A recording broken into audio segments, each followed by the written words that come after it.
Olá, olá, frequentadores do Debateco, o podcast do canal /blog /site Grêmio Recreativo e Escola de Samba de Banda Larga. Aqui quem vos fala é seu anfitrião Felipe Braga aqui. Sempre me esqueço de me apresentar no início de cada programa, mas dessa vez não, porque eu fiz lição de casa com texto de abertura. E muitas boas-vindas a vocês em mais uma rodada nesta nossa amada birosca. Chega mais e senta aí, se não tiver cadeira, puxa um banquinho, se não tiver banquinho, puxa um engradado vazio, se não tiver engradado vazio, puxa um caixote de feira que o encontro hoje tá cheio de informações curiosas e lembranças felizes. Por quê, minha gente? É o seguinte, você ouvinte, talvez tenha algum assunto que lá na infância te encantava, te tocava e você sempre se ligava para saber mais e mais. E talvez tenha surgido na sua vida alguma figura que apareceu e lhe mostrou que aquilo que você sabia sobre esse assunto tão querido era bem maior do que você já tinha visto e que havia mundos inteiros e horizontes vastos para desbravar.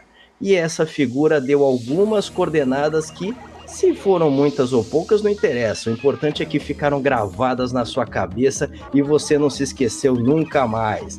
Pode ser de qualquer assunto, esporte, ciência, aviação, cálculos, arte, mas especificamente no caso deste que vos fala é quadrinhos. E a figura em questão que me marcou está aqui presente neste boteco para falar do seu trabalho que, além de ter marcado a mim e muitas outras crianças, no mínimo também é extremamente curioso o trabalho dele no campo de produções televisivas para crianças. E estou falando do primeiro e único colunista de HQ do programa X Tudo da TV Cultura, nosso querido Silvio Pinheiro. Palmas para ele, meu povo! Silvio, seja bem-vindo aqui ao nosso boteco. Cara, obrigado pelo convite, cara.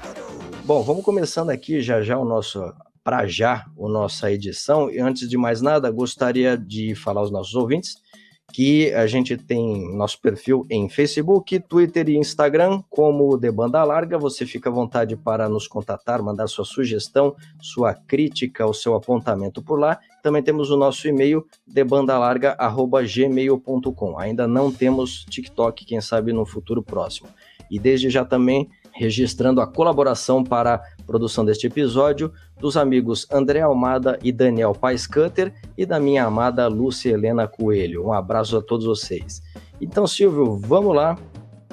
Só para a gente esclarecer e situar o ouvinte que talvez até não te conheça ou te conheça assim de uma lembrança meio vaga. Quanto tempo, a partir de quando, até quando que você realizou esse trabalho lá no X-Tudo da TV Cultura, ou que você esteve na TV Cultura? E eu tava com medo que você perguntasse isso, cara, porque à medida que os anos vão passando, as coisas do passado vão ficando meio nebulosas, né? E o que acontece é que eu sou surpreendido às vezes quando pessoas mais jovens descobrem que eu era o cara que fazia o quadro de quadrinhos do X-Tudo, mas as pessoas não lembram exatamente do meu nome. Elas lembram daquele gordo que falava de quadrinhos no X-Tudo. E aí a pessoa olha e fala, agora eu lembrei a você. Cara, o X-Tudo, deixa eu ver, anos 90, eu acho, né? Eu tenho a impressão que é anos 90. Se quiser, até posso cantar aqui a época dele. É melhor você cantar a época dele, porque o X-Tudo teve 2 ou 3 encarnações, e eu participei das 2 primeiras, e depois eu só escrevi o quadro de quadrinhos. Chegou um momento que eu não podia mais gravar, eu não trabalhava só na TV Cultura, né? Eu era convidado para fazer e recebia, eu tinha como produtor independente, então eu tinha que fazer outras coisas. Só o dinheiro da TV Cultura não pagava as contas. Então chegou um momento que ficou difícil coordenar a ida ao estúdio, porque você fica lá um tempão gravando. Então a última encarnação eu só escrevi o quadro, e o último apresentador do X-Tudo, que era o Marcos Megaton, ele fazia o quadro, ele que apresentava o quadro. Eu comecei na época que o apresentador era outro cara, que eu esqueci o nome dele agora, que pena. E eu acho que foi anos 90, se eu não me engano. Você tem a data correta aí? Pegar até o próprio link da Wikipédia, que acho que o pessoal pegou de alguma resenha oficial da TV Cultura, produzido, bom, falando da data de estreia, 11 de abril de 92, Isso. E aí a conclusão dele foi em 3 de novembro de 2002, durou 10 anos o programa. Sim, então ele teve mais encarnações do que eu lembrava, porque eu não trabalhei nele até 2002, eu não trabalhei 10 anos no Instituto, mas eu fiquei muito tempo fazendo, e eu fiz... sim, teve uma época que o quadro de quadrinhos era apresentado pelo Vande, Premeditando o Trek, que era um cara que teve muito trabalho como ator na TV Cultura. Ele era uma figura carimbada dos programinhas, de muitos programas. Ele trabalhou ele trabalhou em vários programas infantis da TV Cultura. E eu lembro que ele acabou participando do X-Tudo, e ele teve uma época que eu só escrevia que ele fazia o quadro, ele apresentava o quadro. Eu apresentei o quadro nos primeiros anos, com certeza. E fiz muitos personagens, muitos autores. E eu que fazia a pauta, né? Eu fui convidado porque eu tive um programa de rádio na Rádio USP sobre quadrinhos, chamava Caspit.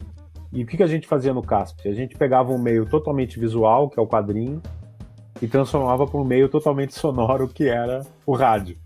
Então eu fazia espécie de radiofonizações, que eram...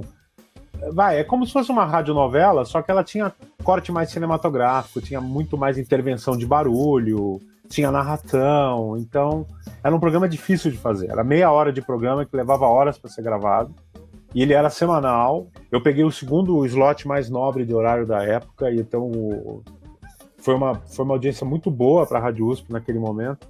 E por causa do programa do Caspit, eu acabei ficando um pouco conhecido no meio dos quadrinhos da época, como uma pessoa que falava de quadrinhos. Eu participei de algumas coisas, eu fui convidado para fazer algumas coisas. E aí tinha um programa que chamava Revistinha na TV Cultura, não sei se você lembra. Putz, eu tenho eu me lembro da abertura, mas Isso. Como eu era bem pequeno eu não acompanhei. E quem apresentava era o Ney Piacentini, que era um ator, e a Luciene Adami, que depois foi ficar famosa no Pantanal da extinta TV Manchete. E a Luciana Adami hoje é cantora. E eles queriam um quadro de quadrinhos lá, e eles me chamaram para fazer. Só que o Revistinha era ao vivo, então eu fazia ao vivo o quadro. Então dava erro, eu levava o quadrinho, hoje eu vou falar disso, beleza. Então, tipo, eu separei aqui um negócio, por exemplo. Hoje eu vou falar do Tintim. Beleza. Então eu levava o quadrinho, eles pegavam, abriam numa plataforma para poder fazer planos com a câmera, e o diretor do Switch mudar, né? Enquanto eu estava falando, eu dizia para ele, olha, eu vou falar disso, disso e disso. Eles pegavam essas páginas, mas era tudo feito ao vivo. O programa era ao vivo. Por causa do Revistinha, quando o X-Tudo foi inventado, ia ser lançado, e era um programa editado, com uma pré-produção melhor e tal, eles me convidaram para fazer o quadro. Aí eu tinha mais tempo para planejar, eu podia gravar separadamente as imagens que eu ia usar. Eles reservavam uma manhã do estúdio e eu gravava 5, 6 quadros de uma vez. Né? Era uma manhã por semana que eu ia na TV Cultura e fazia os quadros. Né? Mas, claro, eu levava mais tempo, porque eu escrevia, tinha que decorar texto, botava o texto no teleprompter, aquela coisa toda. Né? E eu falava de tudo, né, cara? Eu falava de tudo. Claro que eu tinha que bater, porque não podia falar de temas muito pesados, não falei muito de quadrinhos. Eu consegui falar de alguns quadrinhos pesados, tipo, dando uma suavizada. Mas eu falei do Rancherox, por exemplo. Putz, é uma verdade. Coisa que não tinha nada a ver para criança, mas eu queria mostrar que tinha essas coisas. Então, na hora de gravar as imagens, tipo assim, não vamos filmar ele pelado, né? Porque o cara ficava... Ou aquelas cenas de altíssima violência. Mas eu fiz um quadro sobre quadrinhos diferentes, quadrinhos adultos, né? Então eu falei de Rancherox, falei de heavy metal, falei de outras coisas. Mas normalmente eu tentava encaixar coisas mais suaves e fazer piada, porque o Caspit acabou virando um programa de humor na Rádio USP, né? Porque quando você tenta transcrever pro áudio os diálogos de quadrinhos, muitos deles ficam ridículos, né? Tipo, parado aí, Biltri, quem é que fala assim, né? Então... E as vozes ficavam caricatas também. Eu chamava amigos para fazer, eu tinha amigos locutores, então tinham vozes legais, né? Então, mas como era muito divertido de fazer. E o programa acabou ficando humorístico, ele acabou criando uma cepa de programa de humor ele tinha essa característica, e eu levei esse humor comigo pro X-Tudo, né? Então eu fazia piada, né? Tipo, que nem uma vez que eu entrei, eu fui falar dos super-heróis que foram criados na década de 30, né? Batman, que é de 39, Super-Homem, que é de 38, e aí eu pensei, pô, eu vou entrar vestido de Super-Homem, mas com maquiagem de velho, né? Porque se o Super-Homem nasceu em 1938, quantos anos ele tem hoje, né? Então, eu fazia esse tipo de brincadeira. Eu falei sobre faroeste spaghetti, que era faroeste italiano, ou seja, Ken Parker, Epopeia Tree, Tex, né? E é faroestes feitos na Itália. Então, eu entrei vestido de cowboy com um prato de macarrão na mão. Então, eu fazia essas brincadeiras. Mas eu fugi completamente da sua pergunta, tá? Você pode ver que eu sou um entrevistado. Eu sou um entrevistado ótimo, porque eu vou falando. Me corta aí, cara, porque senão. Não, fica frio aqui que eu também sou minucioso, mas aí eu retomo algumas coisinhas aqui, aí eu vou seguir mais a tua lida agora. Vamos lá. Fica à vontade. Não, Silvio, eu tenho que descer. 92 a 2002, eu trabalhei pelo menos, com certeza, metade desse período eu trabalhei no X-Tudo, com certeza. Não, tudo bem, mas vamos nos soltando aqui que acho que tá chegando aqui a nossa porção de calabresa, sei que você gosta de uma calabresa aqui, qualquer coisa do ovo colorido, mas fica à vontade assim para viajar. É debateco, né, meu? Debateco, é isso aí. Fica à vontade mesmo. Até. Mas não, vamos fazer o seguinte também, Silvio, é que assim, eu fui mesmo atrás você já cantou uma bolinha aqui a respeito da tua experiência prévia antes de entrar no X-Tudo, e eu achei muito interessante isso daí, mas primeiro fala sobre o Caspit, porque duas coisas assim, o programa, bom, a Rádio USP tem uma tradição, hoje eu não conheço a tradição a programação da Rádio USP, não sei como é que é a grade deles, o ouvinte talvez até saiba que eu fiz uma pesquisa no mestrado sobre rádio, mas eu sou mais um pesquisador pontual de rádio do que um ouvinte. Então não conheço bem a programação para saber como é que tá, mas eu conheço a tradição da Rádio USP de programas ousadíssimos. Teve, que é uma radionovela sobre quadrinhos, ou adaptando quadrinhos. Teve também um programa nos anos 90, que até foi uma lembrança que, puxando aqui a ficha do Silvio, eu recordei de ter visto em algum lugar. Tinha um programa que transmitia sessões de RPG e convidava o ouvinte para entrar em contato para participar. Tinha até um programa nos anos 80 que transmitia códigos para o pessoal gravar em fita e poder rodar no seu computador. Então é uma tradição impressionante, ainda mais naqueles anos malucos que eram os anos 80, com tecnologia ainda que hoje a gente olha para trás e acha que é um negócio tão mambembe, né? Mas, Silvio, vamos recuperar isso daí, porque o Caspit é muito curioso, não apenas pelo formato, pelo que vocês fizeram, como até, inclusive, por algumas figuras que você trouxe ao microfone do programa. Mas conta lá como é que você foi parar no Caspit. Eu estava na ECA, né? Eu fiz ECA. Então, e eu transitei muito pela faculdade. A Rádio USP era um celeiro de pessoas que saíam da ECA e trabalhavam lá, mesmo quando elas ainda estavam estudando. E eu tinha um amigo meu, que era veterano meu da ECA, ele era de uma turma que tinham pessoas que já estavam no mercado de trabalho. E um desses caras, que eu acabei conhecendo, era o Nivaldo Frecheda, que ele era o diretor de programação da Rádio USP na época. E o Nivaldo é um dos caras responsáveis por essa diversificação de programas legais que você está falando. Esse programa que dava programa de computador por áudio, que eram aqueles programas que eram gravados em fita cassete, que usava no TK-85, etc., é um dos programas que o Nivaldo criou para a Rádio USP. E outros programas que ele fez. Ele aumentou o nível de programação e a Rádio USP foi uma das primeiras FMs de São Paulo a abraçar samba como uma coisa importante. O Samba Pede Passagem, que é um programa que eu acho que existe até hoje. Moisés da Rocha. Moisés da Rocha. E foi o Nivaldo que teve a ideia. Eu não posso dizer que foi eu que teve a ideia. O Nivaldo conhecia o meu trabalho, sabia que eu mexia com quadrinhos, que eu tinha interesse nessas coisas, de conversar, que eu era um cara ligado em cinema, ligado em animação, porque eu estava mexendo com desenho animado. E ele me convidou para ser produtor independente da Rádio USP, criar um programa sobre quadrinhos, mas ele não queria um programa que fosse a gente falando de quadrinhos, ele queria uma coisa diferente. E a gente debatendo, a gente teve a ideia de fazer essa radiofonização. A gente não chamou de radionovela porque o formato era diferente, mas era pegar histórias em quadrinhos, falar delas, contar quem era o autor, contar a história daquele trabalho e representar uma história, representar uma aventura daqueles personagens, né? E aí eu comecei a fazer. A gente bolou o nome, Caspit, que era uma expressão que era muito utilizada em quadrinhos antigos no Brasil. Caspit, né? Quer dizer, puta que pariu, em piscas eras, né? Tipo, Caspit, né? E aí a gente foi gravar. E assim, só que a Rádio USP tinha pouquíssima verba. E mesmo assim eles estavam conseguindo fazer uma programação tão legal que na época, final dos anos 80, começo dos anos 90, a Rádio USP chegava a oscilar entre as 10 rádios mais ouvidas de São Paulo. Uma rádio que não tinha anúncio, uma rádio de universidade. Era muito legal isso, se você for pensar, era um negócio muito legal. E o Caspit, o horário do Caspit era... Ele me deu o horário das 7 da noite, eu acho que era 6 da tarde de sábado, que era um horário nobre para rádio naquela época, né? Louco. E o Caspit começou a dar tanto resultado que eles me colaram no Moisés da Rocha, que o Moisés da Rocha era na hora do almoço. E naquela época, o Moisés da Rocha era o programa mais ouvido da FM. Ele chegou a ficar alguns anos como o programa mais ouvido da Rádio FM em São Paulo. E era o programa da Rádio USP, que era o Samba Pé de Passagem. Aí ele começou a ser copiado por outras rádios, que começaram a trazer samba para suas programações. Aí o Nivaldo colou o Caspit atrás, então era o Samba Pé de Passagem e o Caspit entrava às 2 da tarde. Aí eu aproveitava, eu explodi, né? Assim, a gente explodiu lá, né?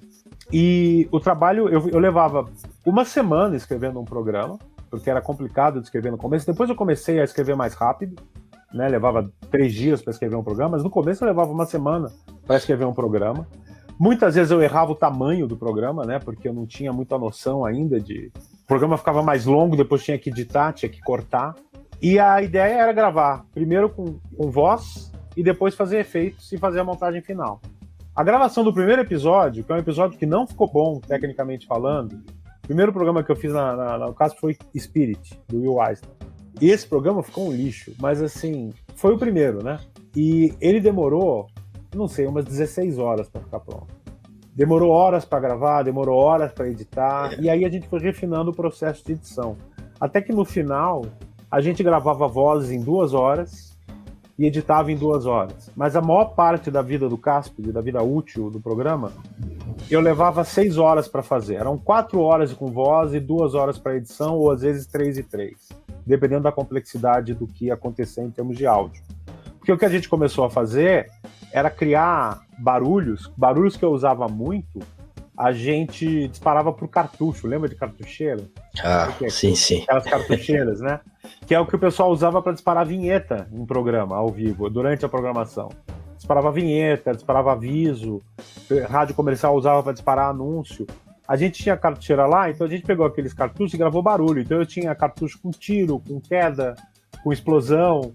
E aí esse áudio era introduzido durante a gravação de voz. Então já poupava tempo da edição depois. Sim. Aí na edição depois você tinha que botar som ambiente, música, enfim.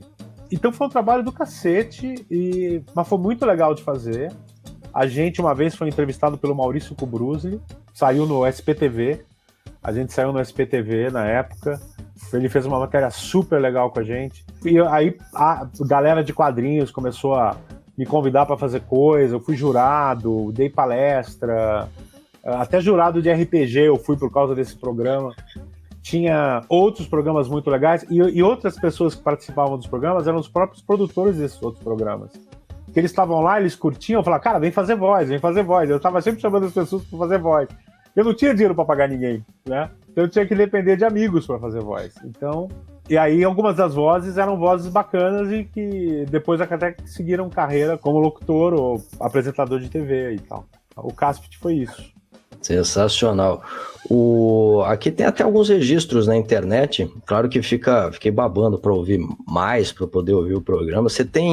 Eu vou deixar na descrição aqui do episódio que a Rádio USP chegou a fazer uma lembrança de programas dos anos 80 deles, e tem uma edição lá, um trechinho de, se não me engano, acho que uns 8 ou 9 minutos do programa, a gente vai linkar aqui na descrição legal. do programa, mas um aqui que não sei quem que resgatou, de qual gravação que resgatou, mas que eu gostaria de tocar para poder fazer o Esta é Sua Vida, Silvio Pinheiro. Aqui. Vamos tocar para a gente ouvir, poder dar uma arrepiada com o que foi essa criação aí do Silvio Pinheiro.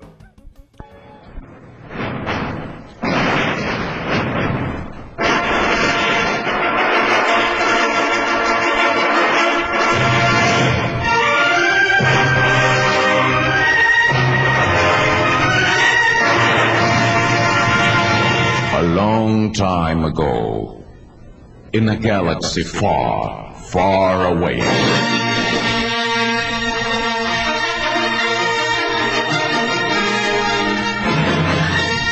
São Paulo, Brasil.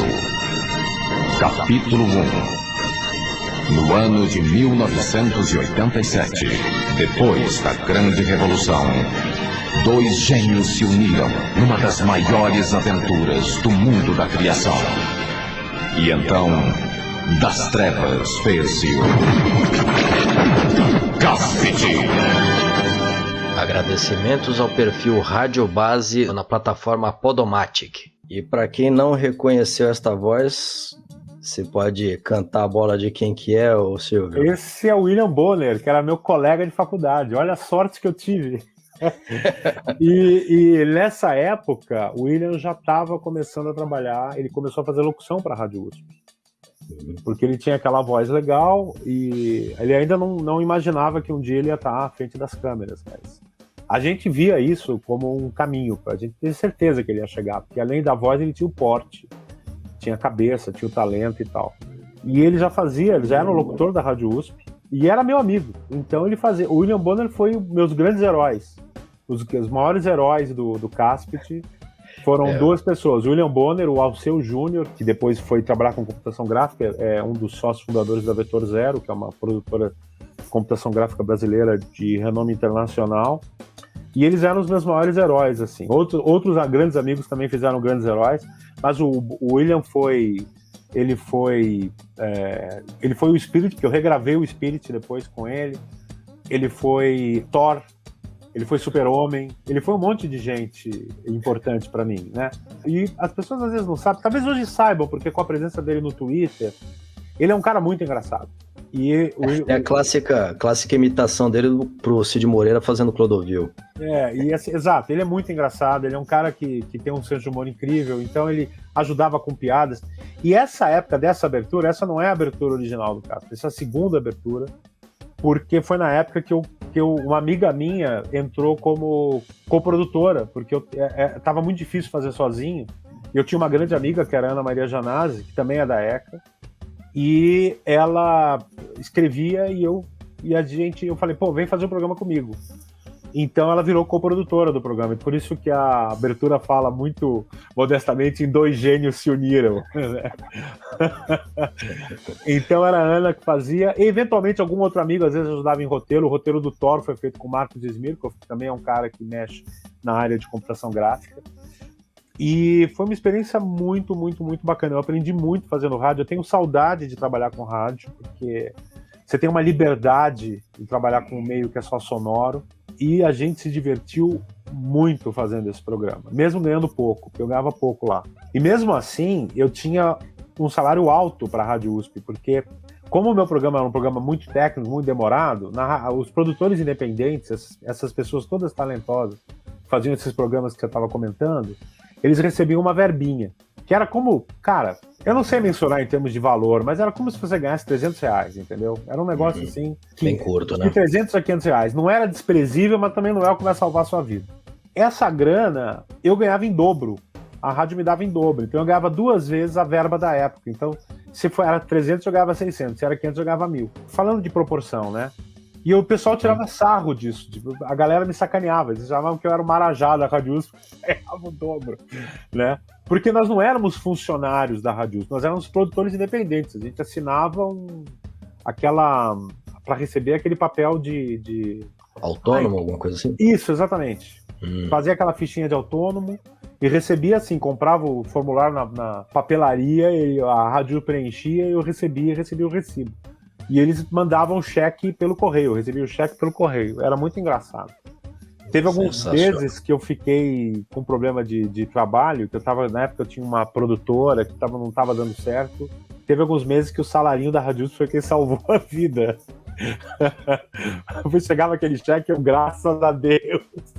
Né? Mas foi uma experiência muito legal e que foi isso que me levou para a TV Cultura. Antes de até a gente pontuar, teve mais um registro que tem na internet aí, que é um de bastidores em vídeo da gravação do Caspit. Tem o William Bonner lá, mocinho que da tem o William Bonner lá. Tem quem colocou na internet primeiro, eu posso estar cometendo um erro aqui, mas foi um camarada chamado Wagner Brenner.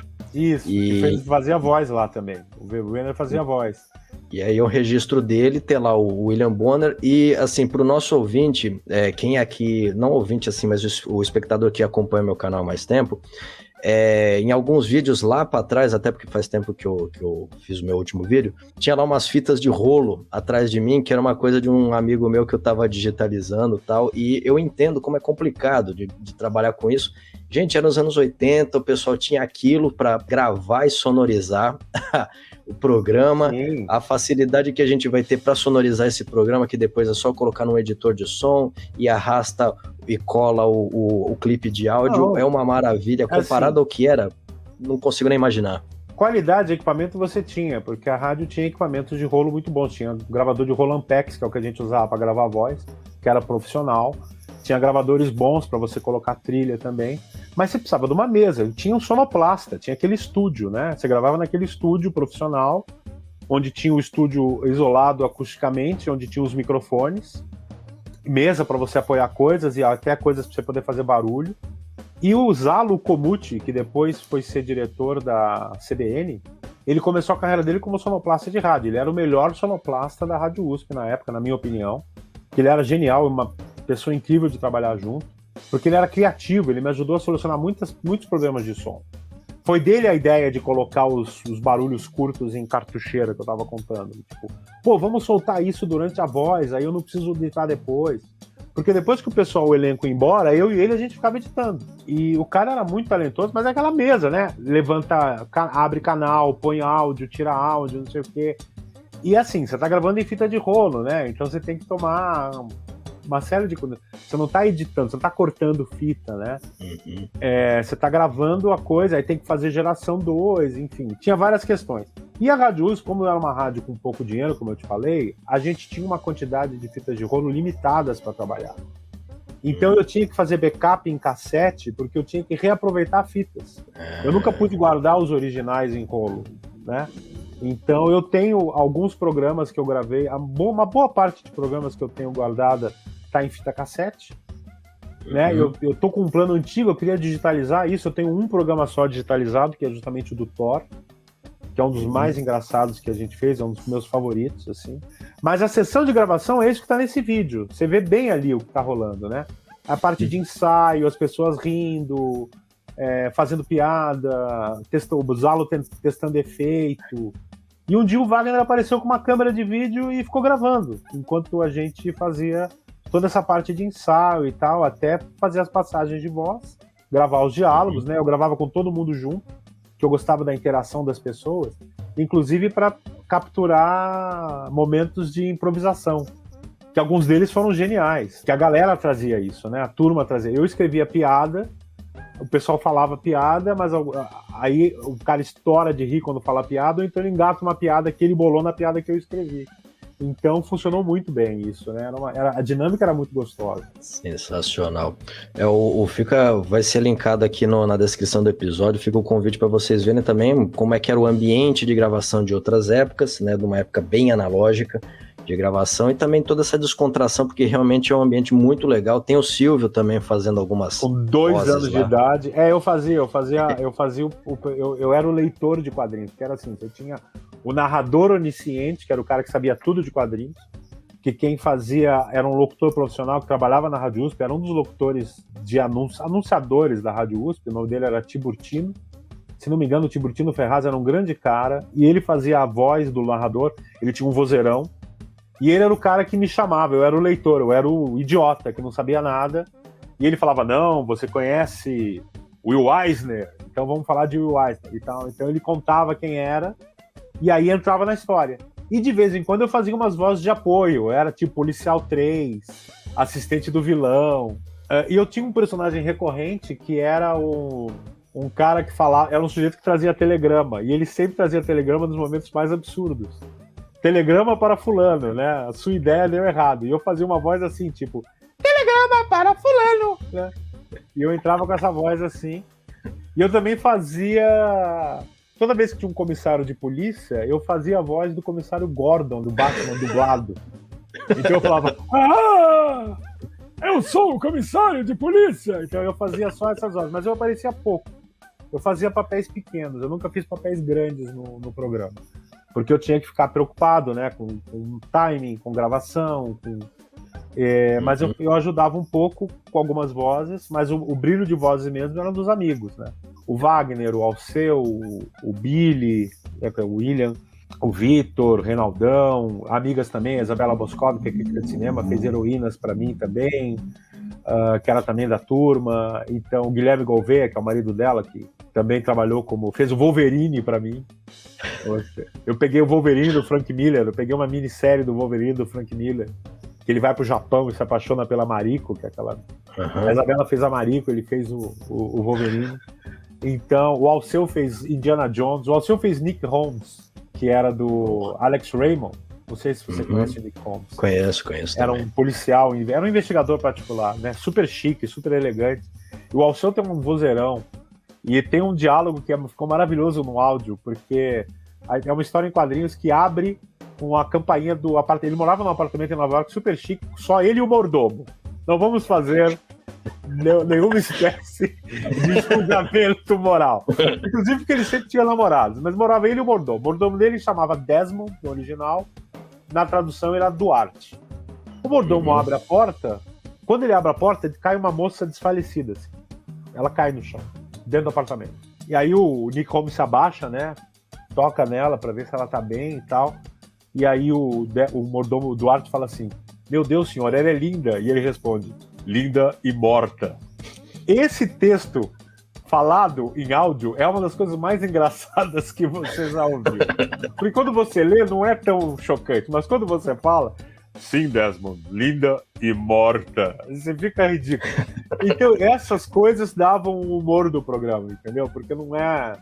O Alceu fez o Nick Holmes, o Alceu fez o Loki do Thor, né? Ele era o vilão, então... Porque eu peguei uma história que o Thor enfrenta... É uma história que tem a ver com o Ragnarok, eu peguei a história que ele enfrenta Surtur, que quer destruir Asgard, né? E o Loki é o cara que vai lá e desperta o Surtur, então... E o Alceu eu peguei pra fazer o Loki, porque o Alceu tinha uma risada maléfica, fantástica. E o tema que a gente usou pro Loki foi sugestão do Zalo.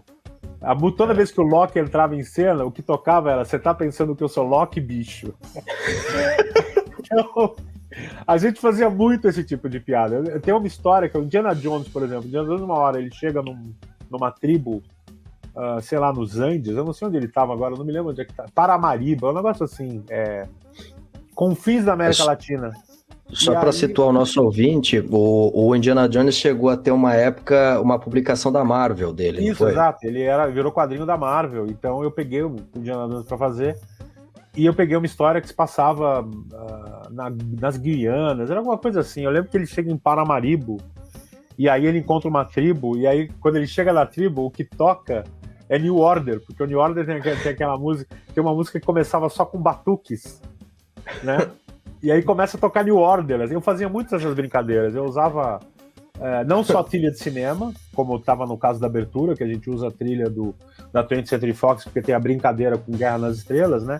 Eu usava muita trilha de cinema. Foi a época que eu mais tinha LP de trilha de cinema na vida, porque...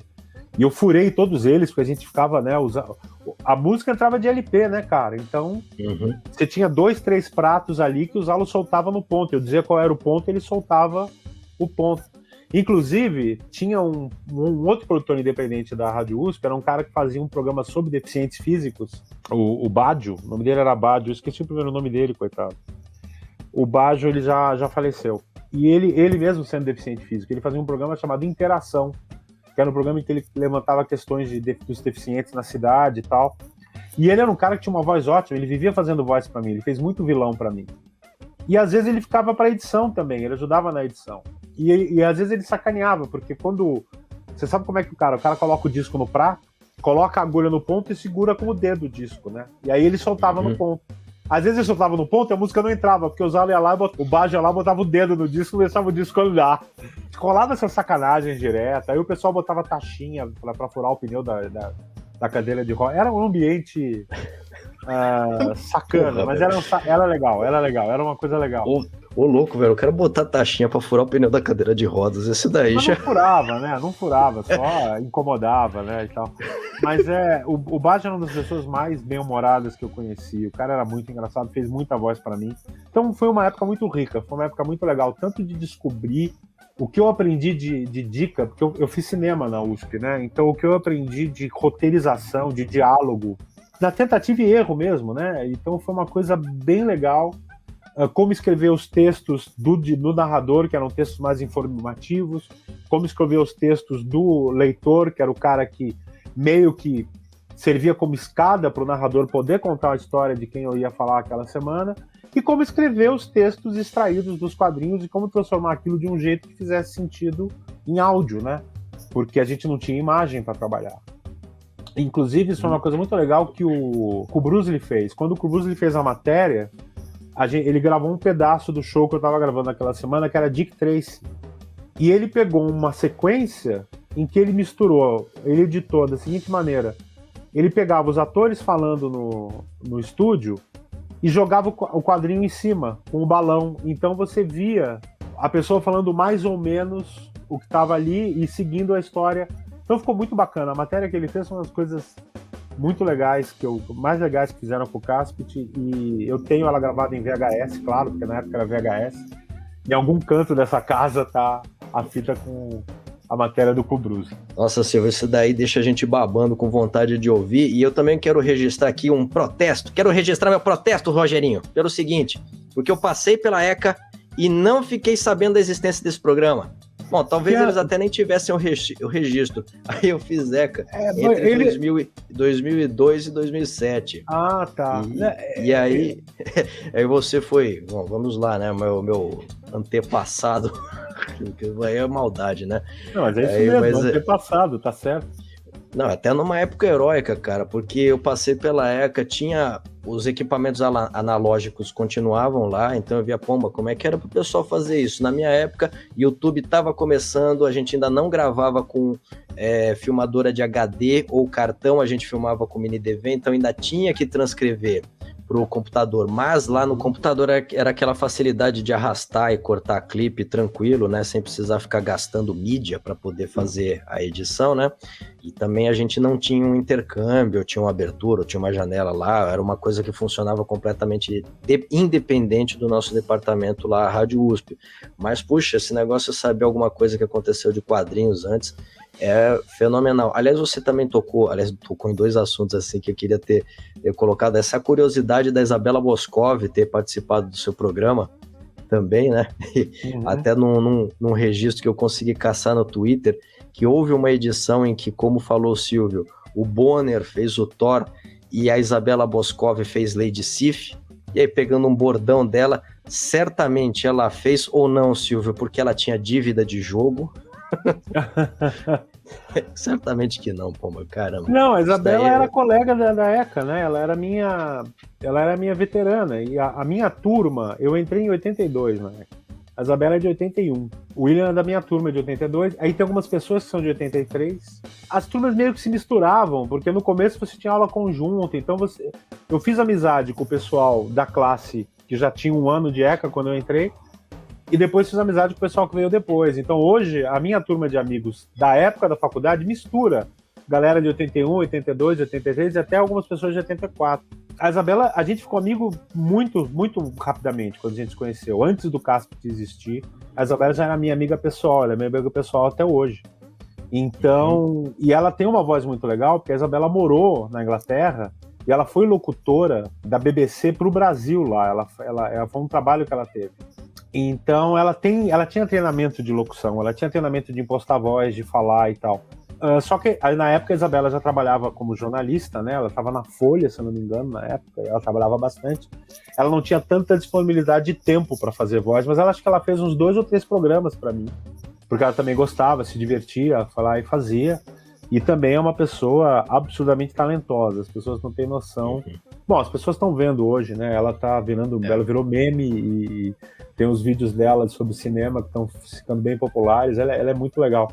Então eu tive muita sorte, cara, eu tive muita sorte porque são pessoas que faziam parte da minha roda e que tinham vontade de fazer um negócio que não recebiam por isso, porque eu não tinha condição nenhuma de pagar o dinheiro da Rádio USP. Eu pagava assim, eu pagava transporte para as pessoas, eu fazia, a pessoa precisava pegar um táxi, eu pagava o táxi dela, gravação ia avançar um pouco à noite, eu arrumava comida para todo mundo. Eu usava o dinheirinho da Rádio USP para essas coisas.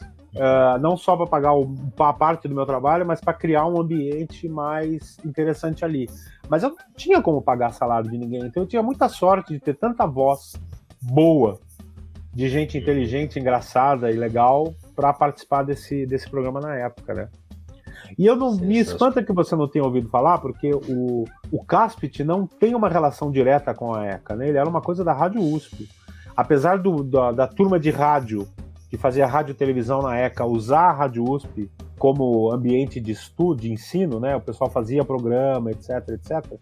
Eu tive aula na Rádio USP de rádio, quando eu estava fazendo o básico da ECA antes de fazer, porque a gente tinha comunicação social, então eu tive aula de rádio e TV, tive aula de tudo, e aí eu acabei optando pelo que eu queria, que era cinema e publicidade, que eu fiz os dois lá.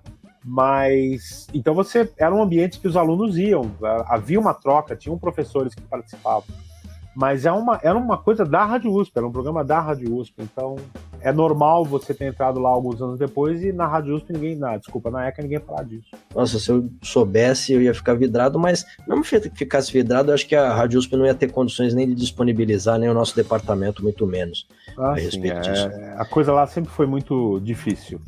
Eu só queria comentar mais uma coisa. Morreu, esse mês agora, faleceu o Mário Fanucchi, que foi diretor da Rádio USP por muitos anos. É um cara que tem uma importância muito grande, começou na TV Tupi. É o cara que criou o primeiro logo da TV Tupi, ele que criou aquele índiozinho. Ele que criou o logo da Jovem Pan, aquele JP, foi ele que criou. É um jeito que tinha uma importância muito grande para a rádio, etc. E ele foi diretor da Rádio USP por muitos anos, e era o diretor da Rádio USP quando eu estava lá. E ele era muito fã do programa. E ele virou um dos meus melhores vilões. Ele parava o que ele estava fazendo. Olha que coisa louca. O diretor da rádio parava o que estava fazendo para ir gravar comigo. E ele tinha aquele jeito de falar de filme brasileiro antigo. Ele parecia o Walter Foster falando. Ele fez montes de vilões para mim. Ele adorava fazer vilão. Ele fazia vilões absolutamente maléficos. E foi uma honra ter trabalhado com o Mário Fanucchi naquela época. Foi um negócio muito legal. Ele faleceu aos 90 e tantos anos, ele faleceu agora, né? Obviamente que eu não via ele há muitos anos, mas eu fiquei bastante tocado de saber do falecimento dele. Era um cara muito legal, apoiou muito o programa. Ele apoiou não só o programa, mas a ideia maluca do Nivaldo de fazer um programa de quadrinhos. E então foi uma coisa muito importante ter o apoio dele na produção do Caspit. Excelente lembrança, Silvio. Isso aí realmente o Mário Fanucchi, eu tive também a alegria de poder trocar algumas palavras com ele num encontro que o meu amigo Luiz Fernando Malhoca deu lá na casa dele, quando ele fazia algumas festas para o pessoal que trabalhou com ele, os amigos da época que o Luiz Fernando Malhoca foi diretor de algumas rádios aí na ascensão do FM nos anos 80 e 90, ainda trabalha com consultoria de rádio, e ele trouxe o Mário Fanucchi algumas vezes lá e eu pude trocar algumas palavras com ele, um homem genial mesmo, e um monumento, né, da comunicação brasileira. As histórias que tinha para contar dão de 10-0 das minhas, não tem comparação. Assim. Aprendi muito com ele contava muita história, ele tinha muita manha com relação a barulho, a gente começou a fazer uns barulhos na hora, e ele entendia de sonoplastia real, sabe, de você pegar um papel e esfregar no microfone e parecer uma coisa que é muito legal. Ele deu muitos toques bacanas pra gente lá. Da época que ele aprendeu a fazer isso fazendo, né?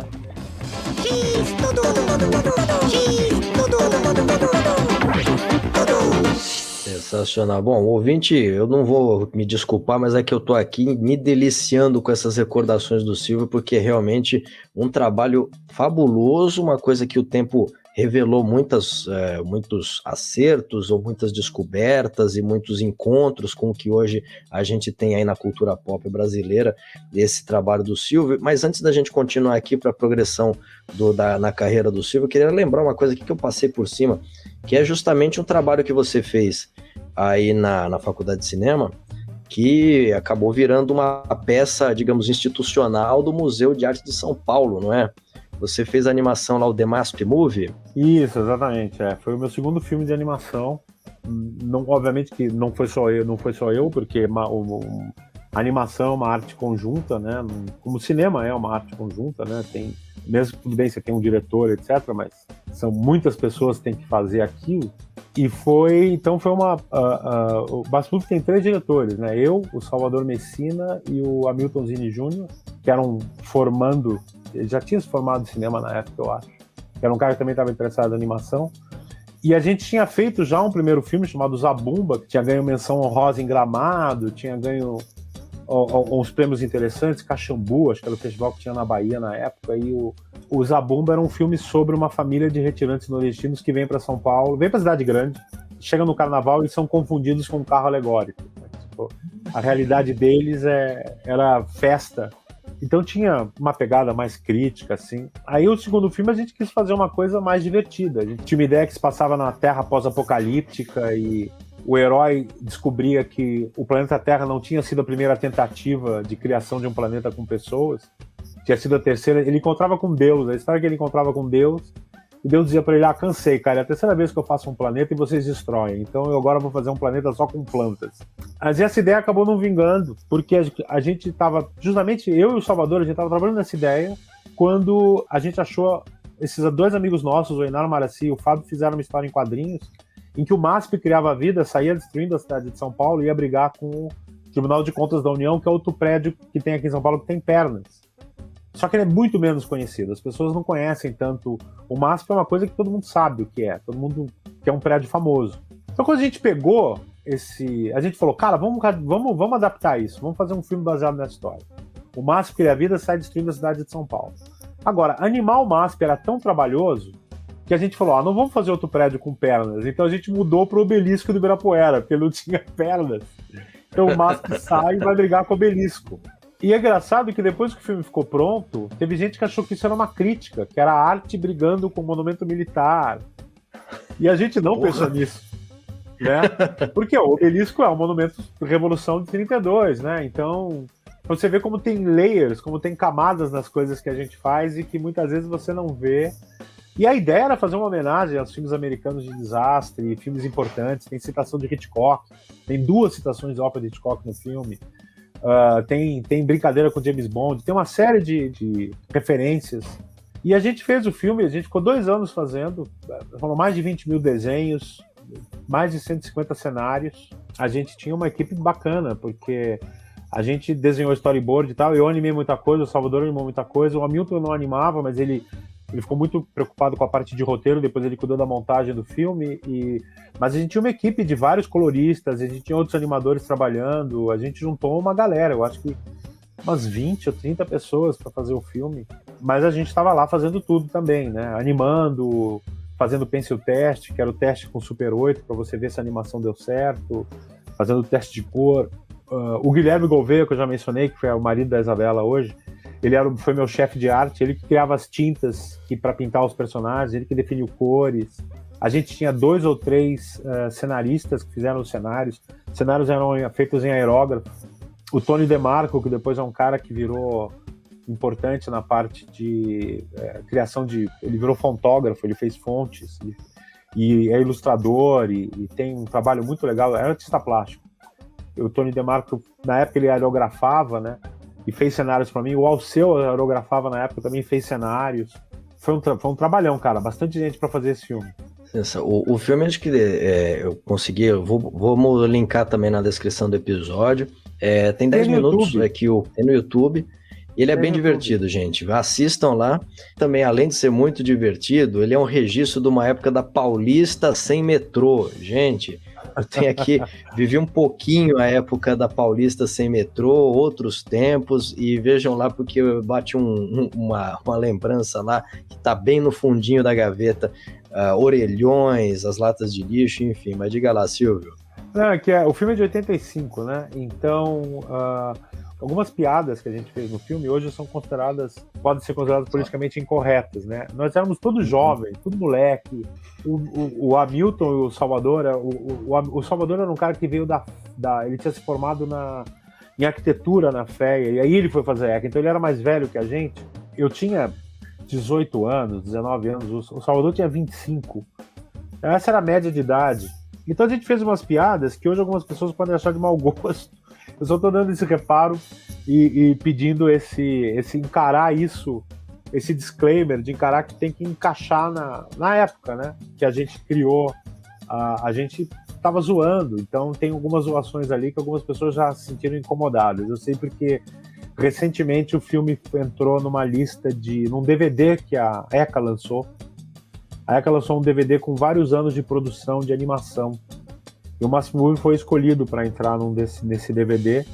E eu fui convidado para a cerimônia, que foi na ECA, e o filme foi apresentado e alguns alunos atuais da escola de cinema ficaram revoltados com algumas das piadas, assim. E a gente teve que contextualizar, né? Tipo, não, veja, a gente não tinha certas preocupações que a gente teria hoje, né?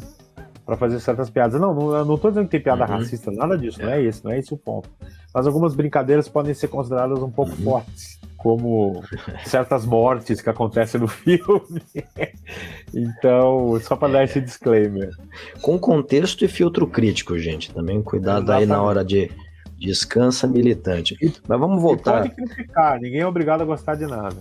E o filme foi lançado no circuito de curta-metragem da época e ganhou prêmios e tal. Foi um negócio legal. Mas ninguém lembra que esse filme existiu hoje, né? Ninguém lembra, porque não tem onde exibir. Então, a TV Cultura de vez em quando exibia, porque a TV Cultura tinha programas sobre curta-metragem de animação. Então, o Máximo Movie volta e meia aparecia na TV Cultura. Aí, quando a São Paulo fez não sei quantos anos de idade, a Globo lembrou do filme, então passou um trechinho do filme na TV. Mas é um filme que as pessoas não lembram, né? Esse foi meu segundo trabalho de animação. Depois teve mais um filme que chamava Rovena, que era uma fantasia num outro planeta e tal, que acabou sendo finalizado só em vídeo, porque a Embrafilme faliu. A Embrafilme foi fechada durante a produção e era a Embrafilme que estava financiando o filme. Então a gente ficou sem o dinheiro no final, então a gente acabou finalizando em vídeo. Então esse é outro filme que nunca ninguém viu, que esse não teve nem chance de passar em cinema. Mas a minha paixão de animação vem daí. Eu queria trabalhar com animação. Eu tive chance de trabalhar com animação algumas vezes na minha vida, mas nunca... Naquela época eu achava que eu ia trabalhar só com animação. Eu ia virar animador e trabalhar com isso. E não foi o que aconteceu. A vida acabou tomando outros rumos. Mas até hoje, de vez em quando, eu mexo com animação. Eu faço minhas coisas. Aqui, eu não sei se dá pra ver, aqui tem esse... É um personagem meu aqui, é um unicórnio cool. É aqui. Né? Tá pendurado ali atrás. Então eu faço umas coisas ainda de animação. Aliás, também, Silvio, até pegando aqui, eu fui... Bom, não é que eu tô querendo aqui mostrar serviço, mas é que elaborar a pauta também aqui para nossa entrevista foi algo muito divertido. Dá trabalho. E eu tô trazendo... Foi dar trabalho, mas é divertido também poder conversar com um cara com a sua experiência também e tudo. É interessante, é gostoso, é uma coisa que instiga. Então, até mesmo isso, acabaram te chamando pontualmente para algumas coisinhas, até para falar de animação, né, por causa desse trabalho. Eu até consegui puxar aqui uma crítica no acervo da Folha, em que você falou do novo lançamento, novo em 1987, novo desenho do Maurício de Souza, que é As Aventuras da Turma da Mônica, o Bicho-Papão e tal. E você também não passa pano para o Maurício, não. Fala assim, melhorou tal coisa na técnica, mas tem momentos constrangedores. Como é que era? Que você faz uma crítica bem minuciosa aqui, que você cita até algumas evoluções técnicas, o ritmo da ação e tal, mas tem lições de moral no pior estilo He-Man, a trilha sonora chegando ao brega. Enfim, essa experiência acabou te dando aqui uma cacifada, ou pelo menos algum vulto para o pessoal te chamar também para opinar a respeito do cenário de animação da época, né? Sim, eu tinha muitos amigos que trabalhavam na Folha, né? E então de vez em quando eles me chamavam para fazer alguma coisa porque sabiam que eu entendia daquilo. Então eu escrevi matéria sobre quadrinho, eu escrevi matéria sobre animação, normalmente convidado para participar, porque a pessoa sabia que eu conhecia. Então, você faz uma retranca, você faz uma matéria, vai ter uma matéria maior sobre tal filme. Eu lembro de uma situação que o Spielberg estava lançando Always, que era uma refilmagem de um filme dos anos 40, com o Richard Dreyfuss, que aquele é um piloto de avião de combater incêndio, ele morre. E aí ele volta como fantasma e ele fica meio que acompanhando a esposa dele no trabalho de luto, né? E o melhor amigo dele acaba sendo a pessoa que vai consolar a esposa dele e acaba rolando um romance entre os dois. E ele, como fantasma, fica tentando atrapalhar. Esse filme é uma refilmagem de um filme chamado A Guy Named Joe, que é um filme dos anos 40, que se passava na guerra. 2 pilotos, né, de bombardeiro americano, que eram super amigos, um deles era casado, morre o principal, e o outro também vai consolar, mas não no sentido de sacanagem, né? Eles se aproximam, eles se unem por causa da dor, e acaba nascendo uma relação entre eles, e o fantasma tem que abraçar isso, ele não consegue transcender enquanto ele não aceitar que a esposa dele continua viva e tem direito a continuar a vida dela. E o Spielberg refilmou essa história, né? E aí, na época, a Ana Maria Baiana escrevia para a Folha de São Paulo, e ela fez a matéria principal, inclusive acho que ela estava em Los Angeles, ela morava em Los Angeles, acho que ela mora em Los Angeles até hoje, e ela entrevistou o Spielberg para a Folha. E o meu amigo Vitor Paulozzi, que era editor da Folha na época, da Ilustrada, ligou para mim e perguntou se eu conhecia alguém que tinha visto o filme original, porque ele queria fazer uma retranca sobre o filme original. Eu falei, eu vi. Aí ele falou, então escreve para mim. Então tinha a matéria da Ana Maria Baiana e embaixo tinha retranca, e eu contando como é que era o filme original, que era um filme com Spencer Tracy, Van Johnson, atores da época e tal. Então, por causa disso, eu acabei... Não digo que foi uma coisa muito prolífera, uma produção muito prolífera, mas se você fuçar, vai encontrar alguns textos meus espalhados pela Folha de São Paulo nesse período. Eu diria que final dos anos 80, primeira metade dos anos 90, deve ter textos meus espaçados na Folha de São Paulo sobre esses assuntos. A maioria é sobre quadrinho, alguma coisa ou outra sobre animação. E, bom, aí vamos avançar aqui, que a gente ficou bastante tempo deliciando-se com a experiência pregressa, pré-X-Tudo, né? Que TV Cultura, ele teve a experiência aqui, e olha só, foi movimentado pra caramba. Imagina o que esse homem fez pela frente, minha gente. Mas, Silvia, vamos recordar, claro que faz aqui um tempinho, não sei se você chegou a mencionar, mas em todo caso vale a pena falar de novo. Como é que foi aí a sua chegada, o seu convite para chegar na TV Cultura? Claro, primeiramente pelo Revistinha, né? Eu fui convidado para trabalhar pelo Revistinha, acho que por causa do CASP e porque eu tinha aparecido em alguns outros meios. Como eu te falei, teve matéria na Globo, apareci em algumas revistas, o pessoal de quadrinho me conhecia, eu era chamado para fazer... Tinha uma livraria de quadrinhos aqui em São Paulo que se chamava Forbidden Planet, eles faziam campeonatos de RPG, me convidavam para ser jurado, eventos de debate sobre quadrinhos, né, no MIS, enfim. E isso acabou me levando para o Revistinha. Também porque eu conhecia pessoas que trabalhavam na TV Cultura, então alguém sugeriu, tem esse cara que fala de quadrinhos. E aí eu fui fazer o Revistinha. Quando eu já estava no Revistinha, quando o Revistinha deixou de existir, eles me chamaram para o X-Tudo, falando, dessa vez vai ser mais elaborado, dessa vez a gente vai gravar, vamos editar e tal. E eu também entrei como produtor independente na TV Cultura, e como eu te contei, e eu era responsável por escrever e produzir o quadro. Eu levava os quadrinhos, eu fazia tudo. E usava o departamento de figurino e props da TV Cultura para as minhas brincadeiras. Eu ia lá, via, você tem roupa disso? Você tem uma fantasia do Super-Homem? Você tem uma fantasia do Batman? Né? Vou fazer um programa sobre quadrinho de faroeste feito na Itália. Eu queria uma roupa de cowboy e tal. Os caras me arrumavam essas coisas, porque, figurino de TV, né?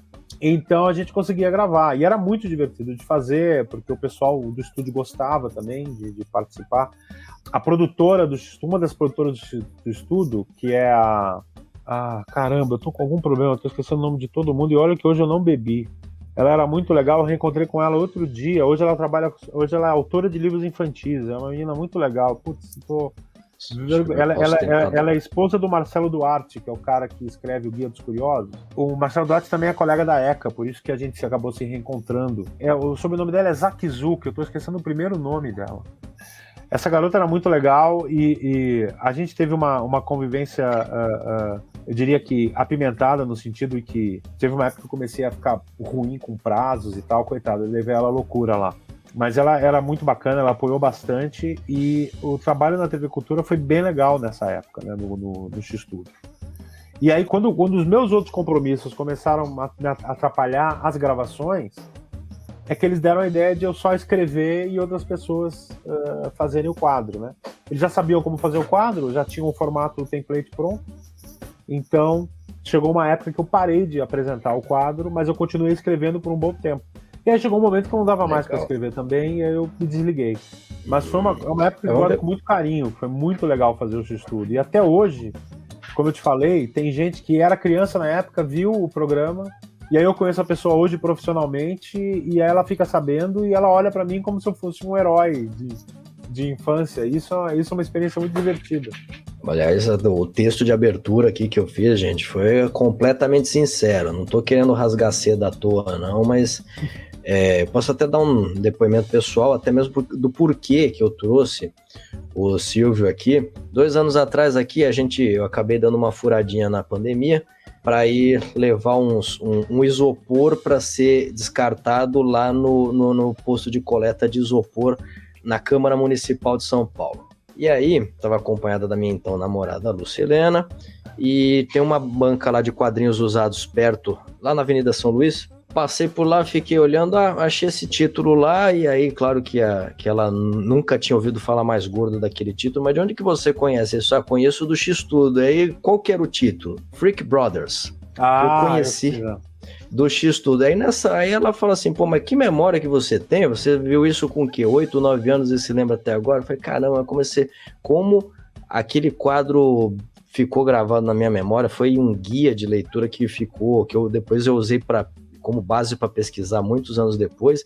E aí depois também, conversando com ela, eu falei, caramba, mas não é que Freak Brothers não é exatamente uma leitura para uma criança de 8, 9 anos? Pois é, eu dava um jeito de encaixar essas coisas, cara. Então, eu sempre fui um pouco... Eu tenho um lado meio rebelde, maluco, então eu achava importante divulgar essas coisas, então eu dava um jeito, mas eu conversava com a diretora / produtora do programa, que eu acabei de lembrar o nome, a Maísa Zakizuki, e ela me dava apoio nessas coisas, e o primeiro apresentador do X-Tudo era o Gerson de Abreu, que é um grande ator que já faleceu. E o Gerson de Abreu era um cara que já tinha passagem pela cultura, porque ele tinha apresentado o Som Pop antes, ele já estava com carreira na TV Cultura.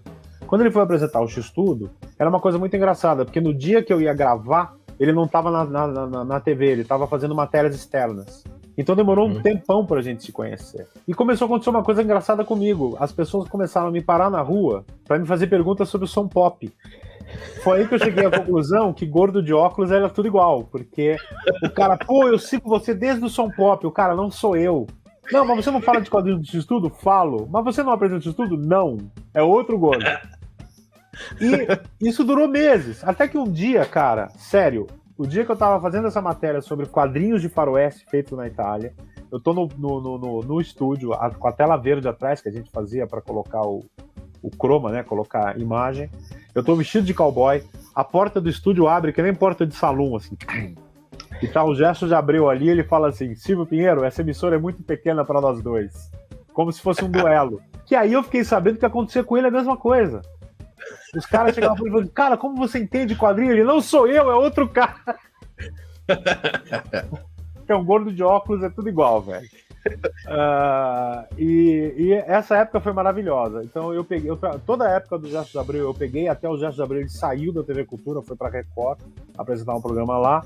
Aí teve uma rotação de apresentadores, Marcelo Mansfield.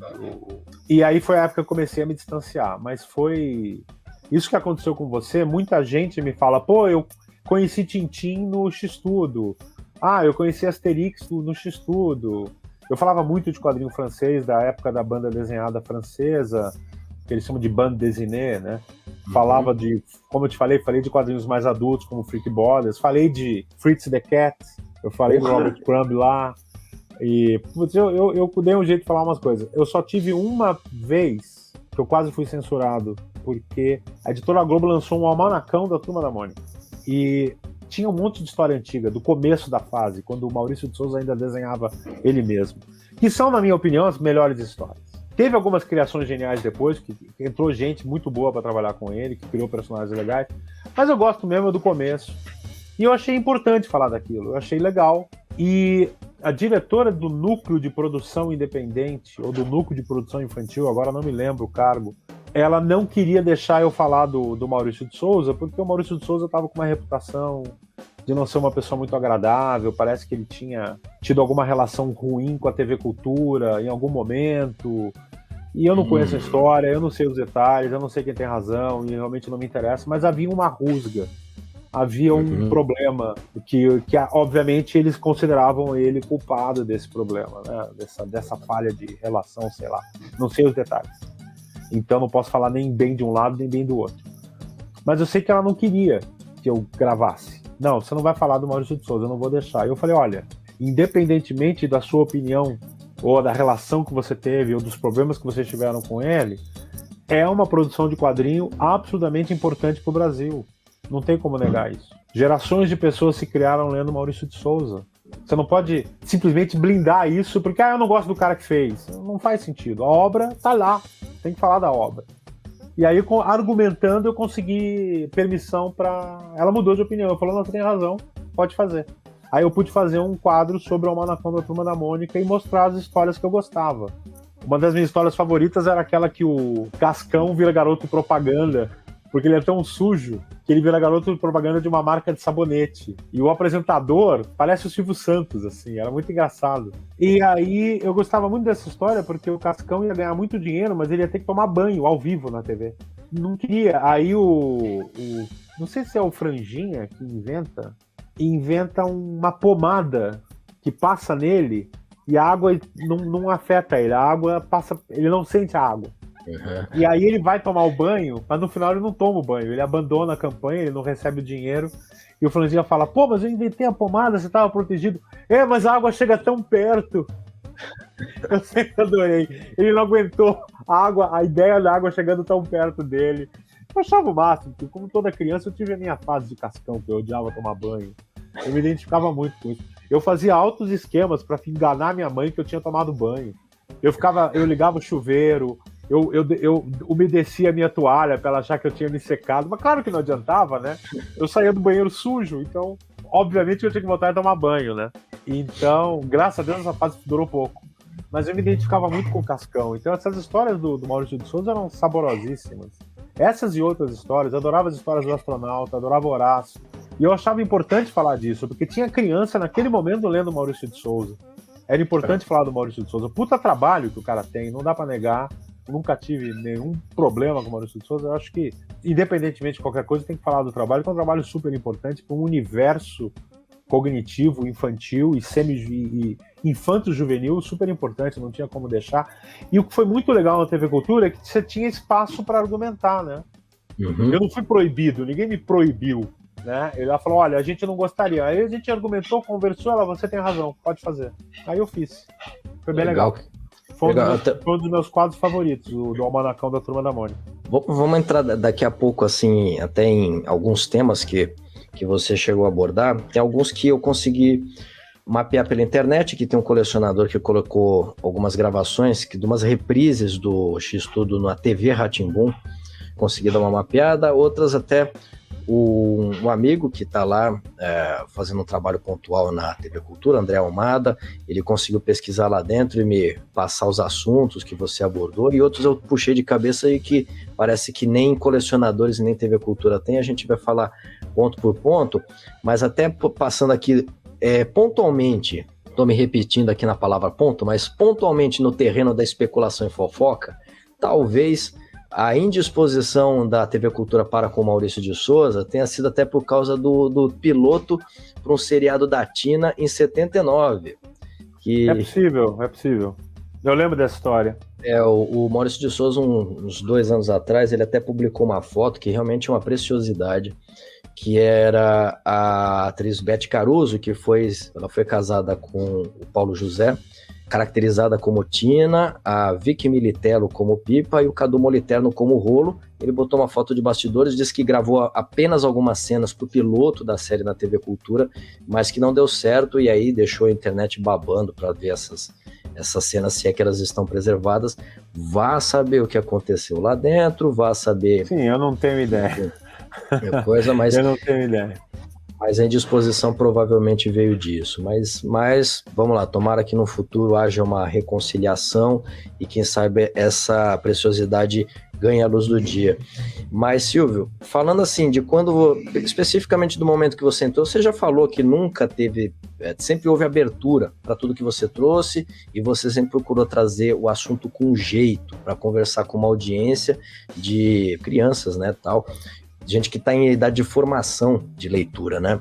Mas quando você entrou, o pessoal passou uma diretriz, pega leve, a gente está indo por esse caminho, olha lá, como é que foi? Cara, eu não lembro direito, mas eu acho que não teve uma diretriz. Do mesmo jeito que quando eu fui falar no Revistinha, muita coisa estava sendo criada na hora, as pessoas estavam meio que entendendo como fazer, como achar tom de voz e tal. O X-Tudo já era mais elaborado do que o Revistinha nesse sentido. Revistinha basicamente você trouxe aí o material? Vai e fala aí, né? Mas o Revistinha era voltado para um público um pouquinho mais velho, né? Já era um programa voltado para o adolescente, então não tinha tanta... Ele vinha depois do Bambalalão, perdão. Isso. Bambalalão era o personagem, era o Bambalalão. Bambalalão, que eu adorava o Bambalalão, eu adorava o Bambaleão também. Quando veio o X-Tudo, já tinha um framework mais consolidado de trabalho, principalmente por causa da Maísa e das outras pessoas que trabalhavam na produção do programa. Então a gente teve umas conversas sobre achar um tom de voz e tentar... Mas nunca ninguém falou, você não vai poder falar de quadrinhos adultos, você não vai poder falar de quadrinhos... Eu tinha que achar a maneira de falar daquilo, de contar, por exemplo, Freak Brothers, uma época de contracultura, o que é contracultura? O pessoal que estava se rebelando contra o status quo e tal. Então pintaram coisas muito interessantes. Os Freak Brothers eram esses caras, eram caras viajandões e tal. Então você tinha um jeito de falar, de contar essa história e mostrar trechos daquilo sem... Pegada foi mais sobre, quadrinho independente, quadrinho feito fora da norma, né? Feito fora de grande editora, feito no suor, no sangue, suor e lágrima e tal. Não que os quadrinhos feitos em editoras grandes não dependência do sangue, suor e lágrimas dos desenhistas e dos roteiristas, mas você entendeu o que eu quis dizer, né? Sim, então era mais nesse sentido. Então você conseguia falar dessas coisas, você conseguia trazer, e o pessoal estava ali acompanhando, né? Quando tinha alguma coisa que eles achavam complicado, a gente falava na hora. Por exemplo, quando eu me vesti de cowboy, eu não usei arma. Né? Do mesmo jeito que o Woody, do Toy Story, não usa arma. Porque não é legal, né? Então, ele é um cowboy, mas ele não tem revólver. E nunca aparece nada de revólver com ele e tal. E fica natural, né? Você assiste Toy Story e você não pensa, cadê a arma do Woody? Sim. Ninguém pensa nisso. E isso foi um desses toques, tipo assim, não, cara, eu olhei a roupa de cowboy, não tem revólver? Pô, não pode ter revólver, né, cara? Pô, é verdade e tal. Beleza, me pega da cintura pra cima, porque da cintura pra cima eu tava vestido de cowboy, então, beleza, né? Até teve plano geral, eu acho. Não lembro mais como é que foi o quadro. Então a gente discutia essas coisas, discutia o que dava pra mostrar, isso aqui é forte demais, não é? Vamos mostrar esse, mostra esse quadrinho, não mostra esse... Porque eu queria mostrar outras coisas, eu queria despertar a curiosidade para que quando essa criança crescesse, ela tivesse vontade de ver aquele material. Eu lembrei de uma coisa, Han Xerox, o que é isso? Aí o pai vai dizer, não, você não vai ver isso agora. Mas aí a criança envelhece, ia lá e comprava o Han Xerox para ler, entendeu? Sim. Então, não sei se era uma ambição arrogante minha, pode até ser, né? Mas eu tinha a ambição de repente, criar sementes que falassem de coisas que as crianças podiam ver depois, mais tarde, ao mesmo tempo que eu falava de coisas que elas podiam acessar naquele momento, como o quadrinho da Mônica, Pato Donald, um papá e coisas assim. E também foi numa época que estava saindo, não que hoje o mercado de quadrinhos, assim, a oferta, a coisa de ofertas tá muito bom, gente. Eu tô aqui ficando louco com as ofertas, as coisas são muito tentadoras, mas na época do Silvio, em que o Silvio estava fazendo o programa, tinha um monte de coisa legal saindo em banca, né? Então estava até num preço mais acessível, tinha a Globo e a Abril competindo com uma coleção graphic novel com cada título fantástico a cada mês. Fora isso, fases incríveis de... tava então, que começo dos anos 90, dali a pouco ia dar aquela derrocada também na fase de super-heróis, mas também tinha passado fases interessantes de Monstro do Pântano, tinha passado lá de... já tinha Sandman, já tinha... Tinha muita coisa boa em formatinho também, no formatinho pequeno. A Abril publicava muita coisa legal em formatinho, porque nem tudo eles conseguiam publicar em formato de graphic novel, que era um conceito novo.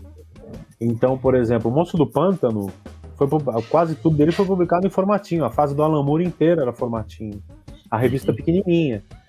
A saga de Thanos, por exemplo, eu lembro que eles publicaram num formatinho que tinha lombada quadrada. Eu lembro que eu comprei a saga de Thanos na banca e fui pro McDonald's comer e ler, porque eu adorava fazer isso, eu adorava gibi e hambúrguer do McDonald's. E, assim, dá pra ver, né? Então eu juntava essas coisas. E além disso, foi justamente isso que você falou, tava rolando essa efervescência de ter primeiro quadrinho nacional chegando, você tinha Chiclete com Banana, você tinha Angeli, você tinha Laerte, você tinha Os Três Amigos, você tinha esses caras fazendo coisa, outros quadrinistas brasileiros fazendo coisa legal, chegando por editoras mais independentes. Você tinha a Graphic Nova aparecendo, minisséries interessantes aparecendo, Globo tentando trazer coisa legal, Abril trazendo coisa legal, tipo Cavaleiro das Trevas, do Frank Miller, que esgotava, você não comprava quando saía, você perdia. Eu lembro de uma capa da Folha de São Paulo, que tinha uma foto da Andréa Beltrão, lembra da Andréa Beltrão? Na época que ela era da Armação, né? Da Armação Ilimitada, que o Cavaleiro das Trevas foi lançado no Brasil em 4 números, porque Abril eram 6 números no original. Eles lançaram... Não, eram 8 números no original, eles lançaram com 2 números por gibi. Então eram 4. Tamanho grande. Ela com 3 números, falando assim, cara, falta o último, eu não consigo comprar o último porque esgotou. Esgotava, cara, esgotava. E uma coisa legal que eu esqueci de comentar da época do Caspit é que, por causa dos quadrinhos, eu ganhava brindes da Abril, que eu dei para os ouvintes. E eu ganhei um brinde, eu era tão imbecil. A Abril me deu, um dia me liga a menina da Abril que fazia essas coisas, que cuidava desse tipo de coisa, né, desse tipo de promoção. Ela falou, cara, eu tenho 10 posters do Cavaleiro das Trevas originais que vieram dos Estados Unidos. E eu queria te dar esses 10 posters para você dar no programa. E eu sorteei os 10, eu não fiquei com nenhum para mim. Era um pôster lindo do Frank Miller, era um pôster do caralho. E o mais engraçado é que anos depois eu conheci uma pessoa que ganhou o pôster e tinha tem um pôster enquadrado na sala. E eu olhei aquilo e falei, que raiva, meu, eu devia ter ficado com, não fiquei. Eu dei tudo de presente, eu ganhei. Eles lançaram uma minissérie do Super-Homem, que agora não lembro qual é, e me deram, e o produto de lançamento era como se fosse Kryptonita, né? Então você tinha aqueles cristais de Kryptonita. Eu ganhei muito quadrinho, eu dei muito quadrinho, né? A Abril me mandava e eu dava de presente, os caras escreviam, as primeiras 10 cartas que chegarem vão ganhar e tal. Então eu fazia muito isso. Na TV Cultura isso não acontecia. Mas eu tinha os contatos para pedir quadrinhos que eu não tinha para mostrar na emissora, né? Então, às vezes eu ligava para uma editora e falava assim, cara, vou fazer uma matéria, ligava para Cedibra, vou fazer uma matéria da Tintin. Vocês têm uns álbuns bonitos para eu mostrar aqui na TV Cultura? Não, aí os caras me mandavam. Obviamente depois a gente devolvia, mas chegava material, porque os meus álbuns, muitas vezes o quadrinho que eu tinha em casa estava muito lido, estava gasto. Sim, eu preservo, mas eu leio, né, cara? Então, pô, eu tenho coisas aqui, ó, por exemplo, recentemente eu ganhei uma série de coleções bacanas. Nossa, tá linda, né? Coleção histórica da Marvel. Coleção histórica da Marvel, porque o editor desse cara aqui é amigo meu, que é o Leandro Luiz Delmanto. E aí a gente se reencontrou e ele falou, cara, vou te mandar um gibis. E me mandou uma caixa com vários desses, mandou o graphic novel do Doutor Estranho, mandou umas coisas bem legais. Esses contatos me davam gibis que eu podia usar para mostrar. Porque como a gente fazia gravado, eu gravava a parte de texto e depois eu ajudava os caras a enquadrar. Então eu dizia, olha, enquadra aqui, faz uma panorâmica nesse quadrinho.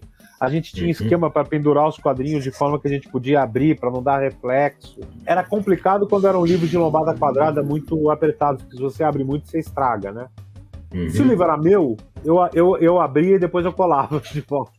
Mas se o livro não era, tinha que tomar cuidado, porque eu ia ter que devolver o livro para a editora e tal. E desse jeito a gente foi levando, desse jeito a gente foi fazendo.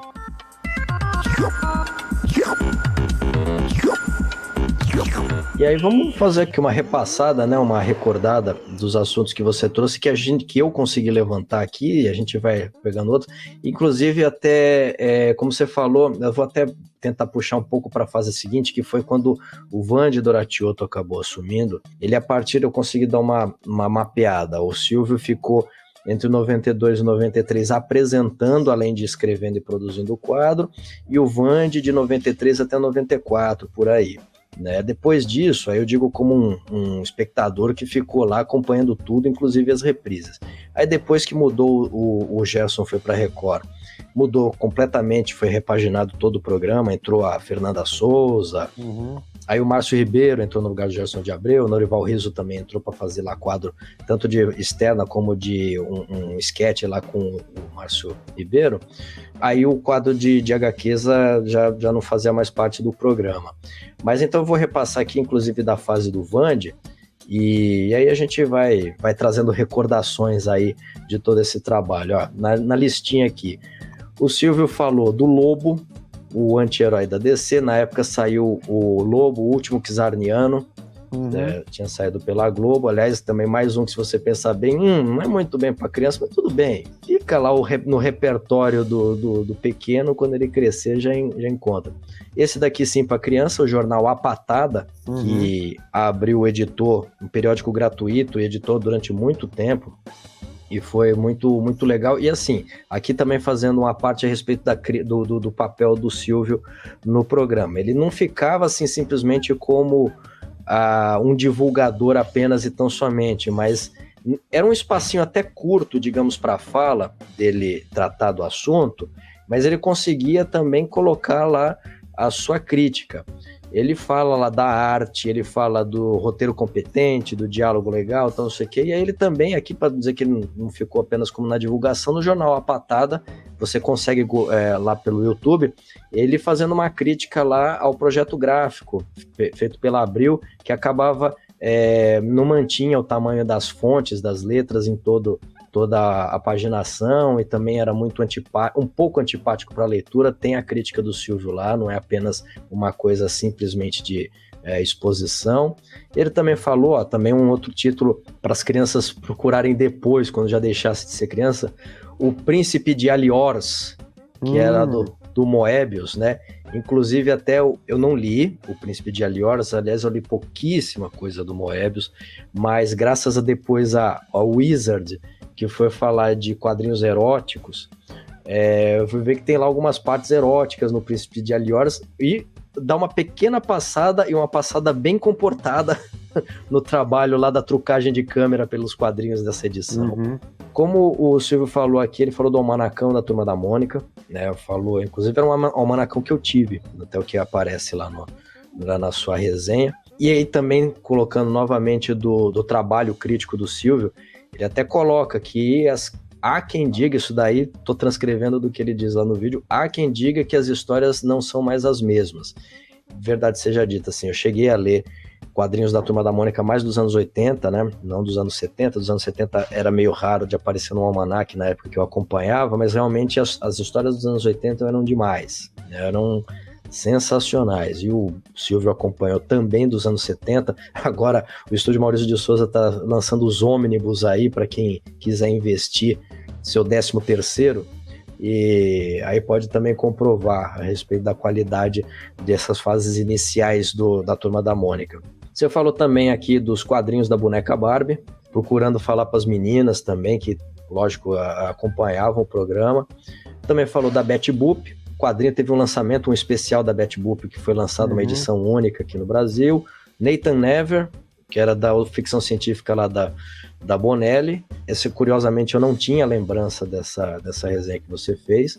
Do Tintin, como você falou, e que realmente antes da Cultura exibiu a série fantástica da Nelvana. Conheci através do Silvio, do quadro do X-Tudo, apesar de que eu ainda não tinha conseguido ler, depois eu fui descobrir na biblioteca do meu bairro. Legal. Um aqui que, esse é mais um que deixa aqui a gente falar, como é que ele conseguiu falar disso, mas conseguiu falar no programa Martial Law. Também tô querendo buscar para ler, saiu em edição encadernada recentemente, e que Quem leu diz que The Boys é a versão sertanejo universitário de Martial Law. Eu não conhecia essa, cara. Eu gosto muito do The Boys, tá? Mas eu não conhecia...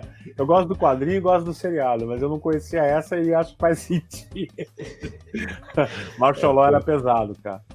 Nossa, tem uma imagem, inclusive, do Martial Law que ele traz um cara algemado, mas a algema não tá no pulso do suspeito, tá pregado no nariz dele. Então já deu pra ter uma ideia aí. Meio assim. Bom, só pensando como que o lobo matava as pessoas, né? Então, nossa, era punk também. O Dreadstar teve uma graphic novel que eu até consegui ano passado, do Jim Starlin. Nossa, o Dreadstar é muito legal, cara, é muito legal. Ficou a resenha do Silvio na minha cabeça, fui conseguir recentemente, justamente a edição que ele falava lá no quadro, e é super legal, mas Dreadstar tem uma série longeva, assim, lá na primeira metade dos anos 80, ela durou várias edições, eu acho que, nem sei se o Jim Starlin conseguiu terminar, mas ele conseguiu caminhar bastante com essa criação dele.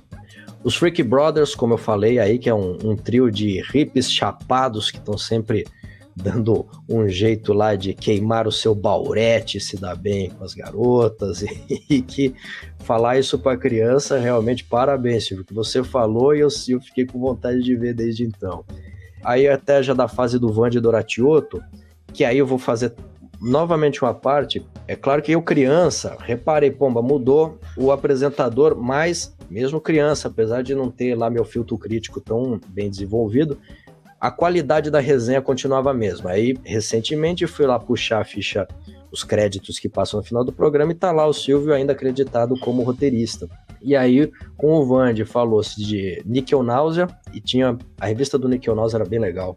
Bem legal. Mesmo. Fernando Gonzalez é um cara muito legal também, eu conheci ele na época. Eu gosto do Nickel Náusea até hoje, acho fantástico o trabalho dele. É genial. Nickel Náusea e o Fernando Gonzalez, geniais. Falou de Mortadelo e Salaminho, que eu também fui conhecer graças ao Silvio.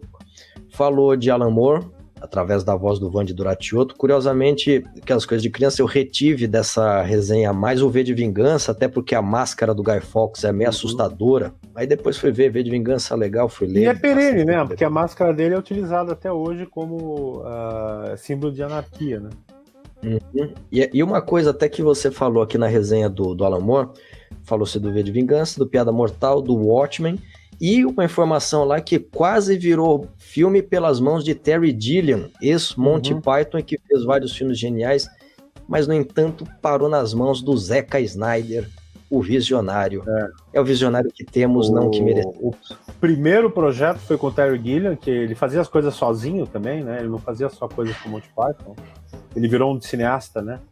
Fez muitos filmes importantes, Brasil Filme, Jabberwock e tal. E ele estava no projeto. E o projeto teve uma série de problemas e não foi para frente.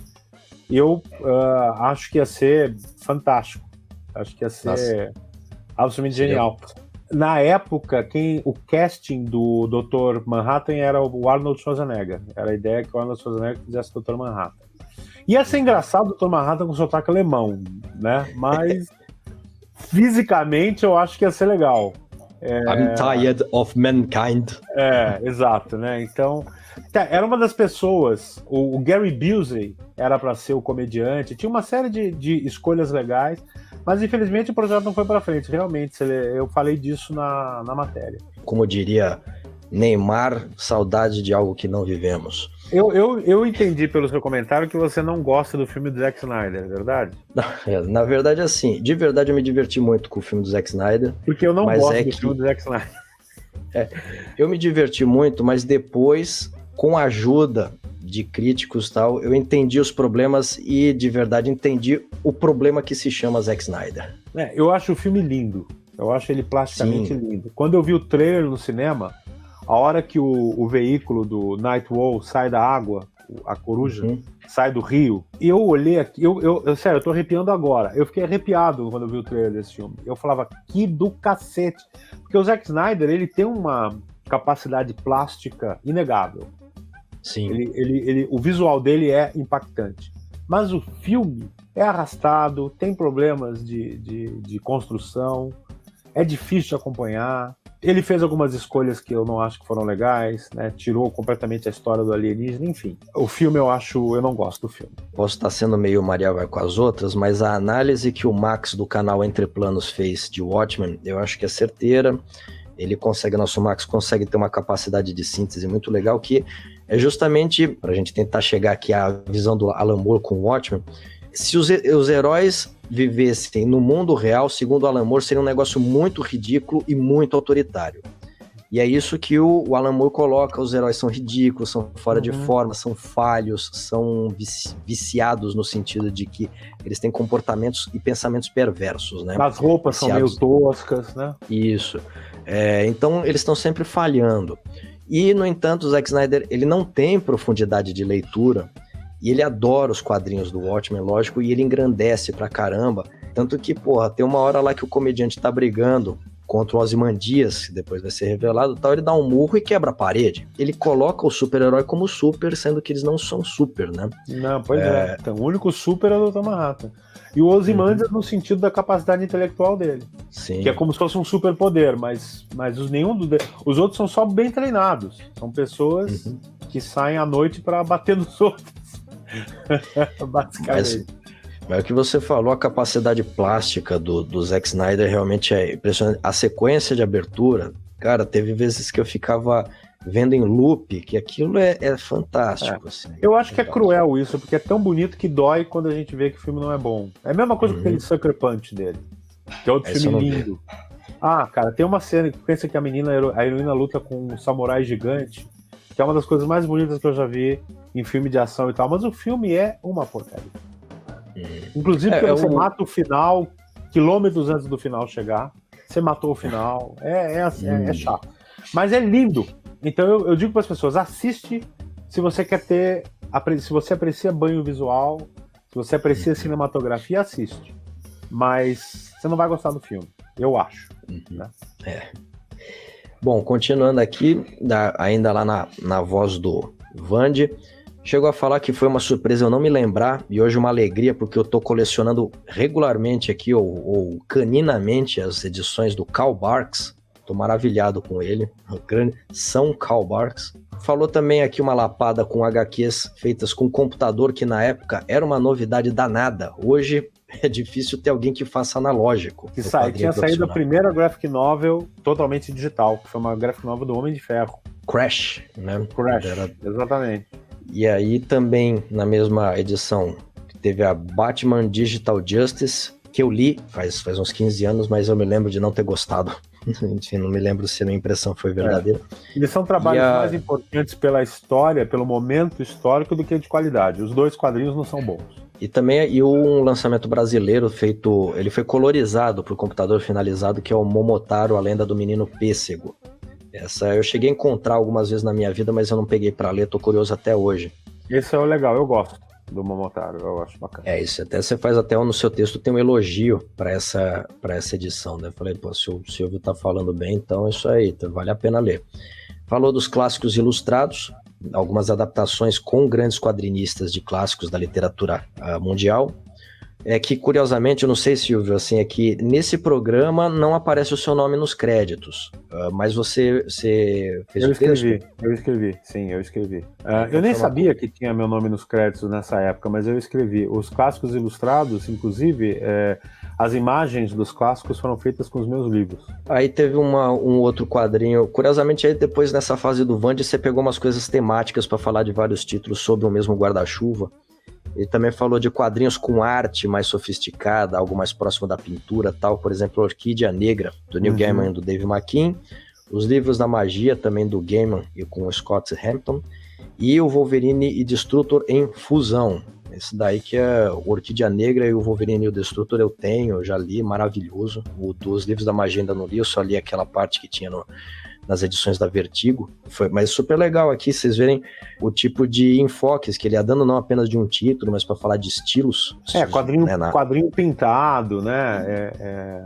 Começou a ter uma série desses trabalhos mais elegantes do ponto de vista visual, ou experimentais do ponto de vista visual, e eu achei que era interessante falar disso, porque alguns sofriam do mesmo mal do Zack Snyder, eram mais bonitos do que bons, mas alguns eram tão bonitos quanto bons. Então acho que era legal falar disso. Eu tô lembrando um agora, quando você falou que abordou faroeste italiano, eu me lembro de você falando do Blueberry. Que, não sei se você sabe, é Moebius, né? Só que quando ele usava o nome original dele, Jean Giraud. A gente pode se lembrar ainda mais, se o Silvio tiver na cabeça, mas tem um que eu gostaria aqui de deixar por último, Batman no Brasil, Silvio. Conheci através do quadro com o Vande, ele me... Imagina, um monumento da paulistanice que é Vande Doratioto, fazendo lá um surfista falando carioquês para falar de Batman no Brasil. E é claro, aí ficou na minha cabeça tal, até que na Bienal, eu não me lembro se de 94, 95, eu consegui a edição do Batman no Brasil, eu li com aquela idade de 11 anos, eu falei, alguma coisa esquisita aqui. Até que, anos atrás, se não me engano, foi 2017, fui ler de novo, eu falei, eu acho que isso dá samba, eu faço análises satíricas de filmes brasileiros, mas resolvi estender para quadrinhos e pegar Batman no Brasil, chamei o meu amigo Ariel Lima, porque realmente é uma edição, é uma história meio problemática, mas diga lá, sim. Silvio. Não, é bem problemático, é bem esquisito, né? É um negócio esquisito aquilo lá.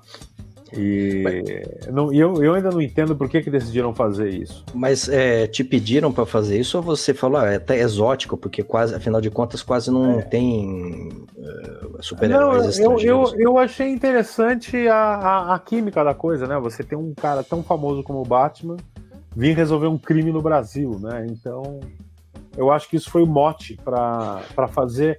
E eu acho também que eu estava procurando assunto, porque nem sempre tinha assunto.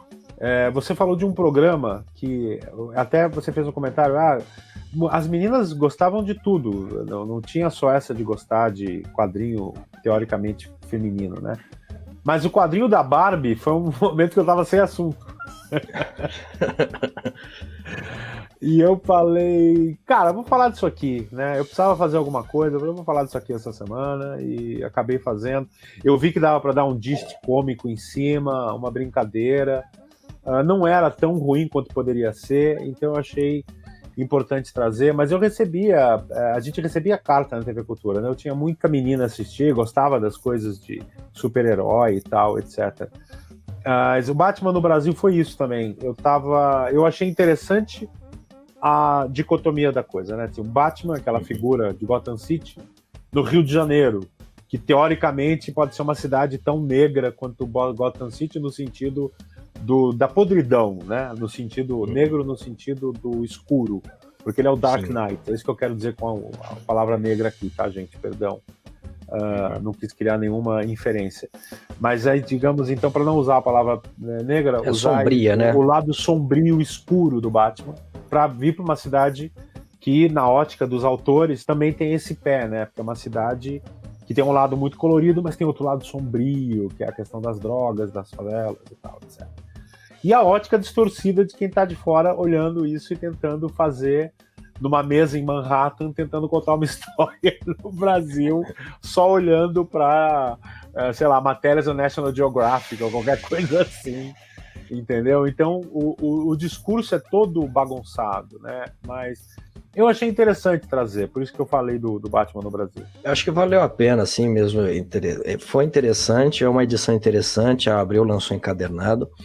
A gente deu uma dissecada lá no nosso vídeo, realmente tem coisas problemáticas, assim, às vezes não é apenas problemáticas da caracterização do Brasil, que parece uma coisa qualquer de país latino-americano, mas, por exemplo, o Batman, que é um ninja treinado pela Liga das Sombras, ser derrotado por 2 pivetes. Algumas coisas exatamente, assim. Exatamente. E agora que você está falando, eu não sei se eu estou confundindo as minhas memórias, tá? Porque eu lembro de ler o Batman no Brasil e de achar tudo isso, mas eu não lembro de ter escrito esse programa, esse quadro. Então vamos colocar aqui, porque realmente esse daqui foi um que eu não encontrei, nem no arquivo do nosso amigo lá que está na TV Cultura, ele não confirmou, tá lá, e nem tem na internet, então não me lembro nem do texto. Então pois cara, agora tá, porque muita coisa tá nebulosa, e agora eu fico confundindo. Eu falei, será que eu que trouxe isso mesmo? Será que eu tive essa ideia mesmo? Eu não lembro mais. Pode ser que sim, porque uma parte aqui na cabeça me lembrou dessa história de eu achar esse aspecto interessante, Mas houve um momento que eu estava começando a me desligar da produção, e eu não sei se eles viram o tipo de coisa que eu fazia, continuavam escrevendo, ou se eu só dava o apontamento. Acho que é legal falar disso, mas eu não tinha mais como escrever, eles iam lá e escreviam. Então é capaz de ter sido um desses casos, tá? Eu não quero tomar para mim coisa que não fui eu que fiz, se eu não lembro. Então vamos deixar isso em aberto. Eu realmente não lembro se eu fui o cara que levou o texto do Batman no Brasil pro X-Tudo. Talvez tenha sido outra pessoa. E que se levou, fez um bom trabalho. Se levou, fez um bom trabalho.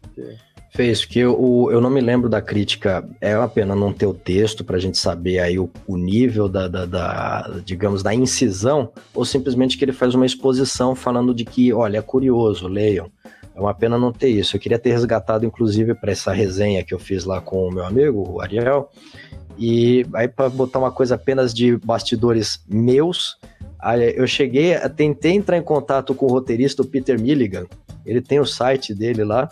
Falei, você poderia responder umas 2, 3 perguntas? Posso sim, mas eu tô meio ocupado, tal, não sei o quê, e não me respondeu mais. Eu queria saber, porque o Peter Milligan, ele veio junto com a invasão britânica, que fez Vertigo e tal, então ele é um cara com bons trabalhos, assim, nesse campo do horror. Ele tem bons trabalhos. Ele tem bons trabalhos.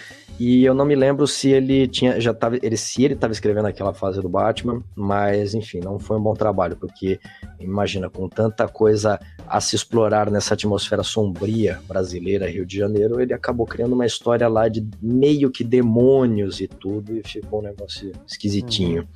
Eu tinha feito Batman já, na época que eu apresentava. Eu não sei se eu falaria do Batman de novo. Eu posso ter dado a ideia, mas eu não sei se foi eu que escrevi, eu realmente não lembro.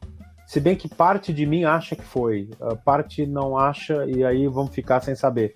Mas eu fiz o Batman, na época que eu apresentava o quadro, e a TV Cultura arrumou uma fantasia de Batman, que era uma fantasia parecida com a roupa do Batman do Tim Burton, sabe? E era uma roupa de borracha, era bem legal, com o peito moldado. Só que, bom, na época eu era mais gordo do que eu sou hoje. Eu era pelo menos 26 quilos mais gordo do que eu sou hoje. Então, eu sei que a roupa ficou muito apertada. Ficou legal, mas ficou muito apertada. Mas o problema é que o pescoço, porque tinha aqui... A máscara fazia parte da roupa, ela era presa, né? O pescoço prendeu tanto a minha voz, que a minha voz ficou assim. Então, eu comecei a fazer o programa, então eu bato. Aí o pessoal falou, não dá, cara, sua voz tá ridícula. Aí eu tive que fazer com a máscara pra fora, né? Então eu tirei a roupa totalmente, agora eu não me lembro. Mas eu não pude usar a roupa do Batman, que é o que eu queria usar, porque na matéria do Super-Homem eu tinha vestido de Super-Homem, né? O departamento de figurino da cultura era maravilhoso, mas também não fazia milagre. Então tinham coisas que eu quis fazer que não deu pra fazer, porque simplesmente não tinha pro meu tamanho. Mas eles improvisaram muita coisa lá. Eles fizeram maravilhas com leite moça para acomodar certas ideias de figurino que eu tinha. Assim. Me deram muito adereço legal também, foi bacana. Mas como eu já tinha feito o Batman, acho difícil ter feito o Batman de novo, apesar do Batman no Brasil ter essa pegada diferente. E ter essa importância, o Batman veio pro Brasil e tal, e a Abril ter feito todo... A Abril fez uma edição bacana, fez uma divulgação legal, então, por causa dessa pegada, né? E porque houve uma época que eu trabalhei com produção de quadrinhos, né? Eu traduzi quadrinho pra Globo, eu traduzi quadrinho pra Abril, eu trabalhei num estúdio que eu fui sócio chamado Imagi Studio, depois eu trabalhei para Art Comics, que era o estúdio que fazia todas as traduções de quadrinhos da Abril. Então teve uma época que eu estava envolvido na produção de quadrinho estrangeiro para o mercado brasileiro, né? Que foi pós-programa, foi pós-X-Tudo, foi pós-Caspid. Tem uma época que eu trabalhei com isso. E foi uma época bacana também. Então vamos passar aí para o transcorrer da sua carreira, Silvio, só também registrando que, como você falou, você também abordou Fritz the Cat, do Robert Crumb, falou de Han Xerox, né, no programa. Curiosamente eu não tenho, aliás, o Han Xerox eu acho que eu tenho uma leve lembrança, ou se foi alguma vez que eu passei numa banca e tinha lá ele estampando alguma capa, mas você lembra de mais algum título antes da gente passar aí para ver como é que foi a sua trajetória depois do X-Tudo? Eu acho que eu falei, eu não lembro se eu falei do Ronin, talvez eu tenha falado do Ronin, do Frank Miller. Eu lembro que eu falei do Robert Crumb, eu lembro que eu falei de alguns outros europeus, quadrinhos europeus também, mas agora eu não tô lembrando mais não. Que era muito, né, cara? Era um quadro por semana e toda semana eu gravava 5, 6 quadros. Então eu fiz quadro pra caramba. Não só os que eu apresentei, mas também os quadros que eu escrevi. Nesse levantamento eu fiquei até surpreendido com o tanto que foi.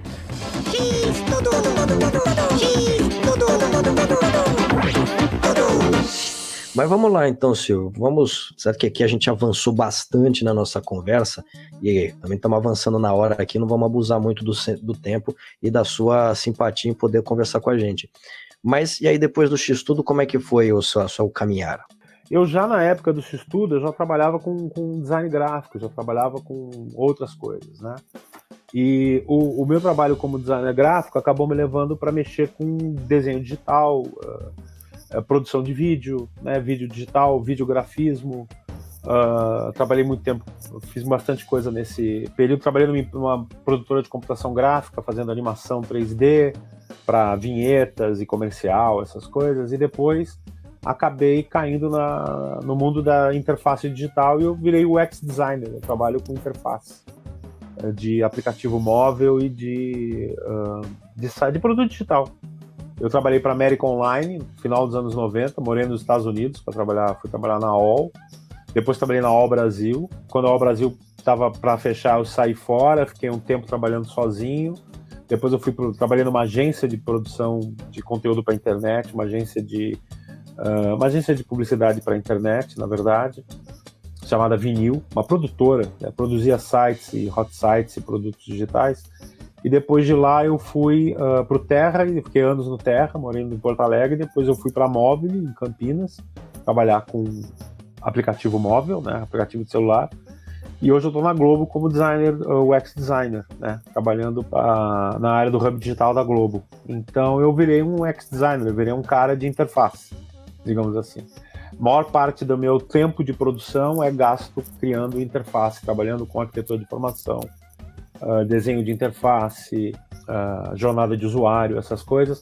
Mas de vez em quando eu dou minhas escapadas, né? Escrevo um pouquinho aqui, mexo numa animação aqui, carrego um projetinho para lá, então eu faço umas coisinhas minhas, né? Mas eu acabei seguindo essa carreira começou como designer, virei graphic designer, depois eu virei interface designer, né? Que eles chamam de UI.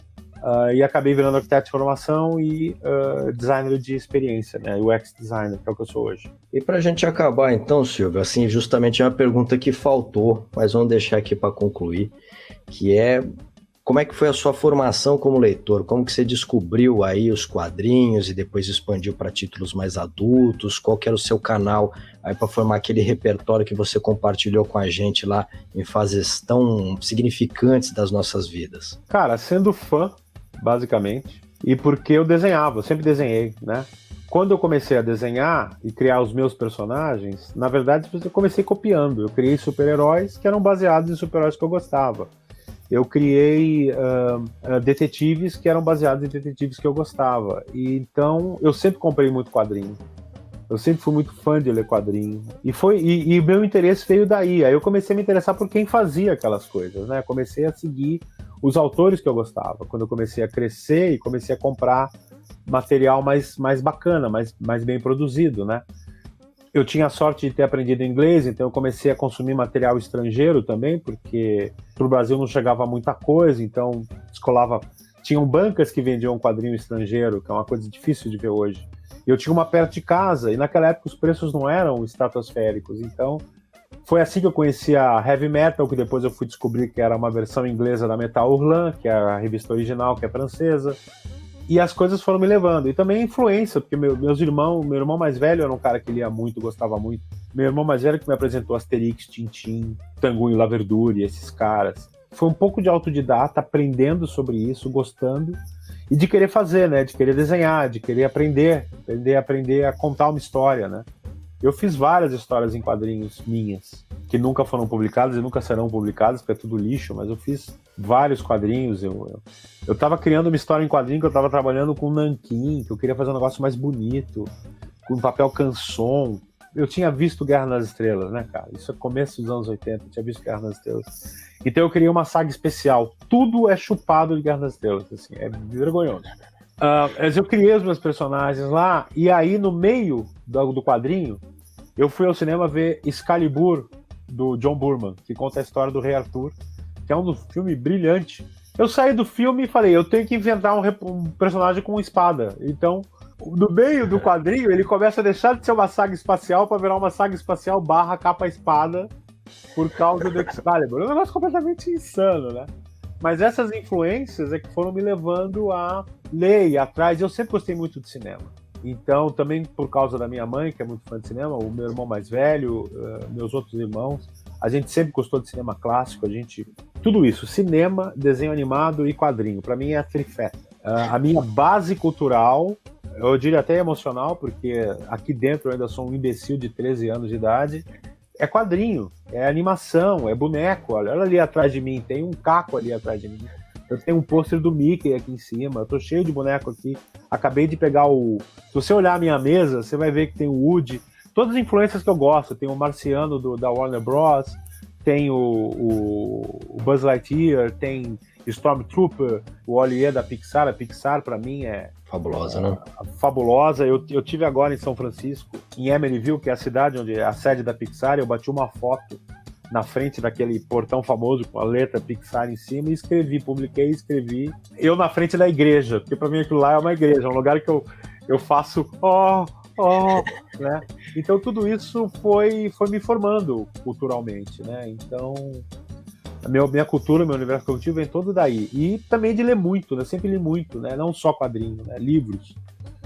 Não os livros mais populares, livros mais complicados e tal. Hoje a gente lê muito livro técnico por causa do trabalho, mas eu estou sempre lendo um livro. Eu li muito romance, eu li muita história policial. Eu sou muito fã de Dashiell Hammett, sou muito fã de Agatha Christie, eu sou muito fã de alguns autores mais bacanas do que esses. E eu li Mickey Spillane, eu li muita coisa. Então, e tudo se entrelaça, né? Você vê um quadrinho como o Alex Raymond, que é um cara que fez Nick Holmes, depois de fazer Flash Gordon e revolucionar e influenciar até hoje cinema. Né? Eu tava vendo aquele documentário da Industrial Lights and Magic, que tá no Disney Plus, e os caras falando, não, porque Flash Gordon... É muito legal como as coisas influenciam outras, né? Então o cara que tava fazendo Flash Gordon lá, antigamente, fez um dos detetives mais cool da história dos quadrinhos, que é o Nick Holmes. Então... tem tudo a ver com o filme noir, com o cinema noir, que tem tudo a ver com a literatura noir, que é o Philip Marlowe, que é o Dashiell Hammett, Raymond Chandler, né, esses caras, e aí Falcão Maltês com Humphrey Bogart e outros filmes, tudo se entrelaçando, né, cara? Então, e coisas feitas na Europa, coisas feitas no cinema europeu, coisas que teve na época que o cinema americano nos anos 70 meio esquisito, o cinema europeu começou a ocupar espaço com coisas mais diferentes, interessantes, né?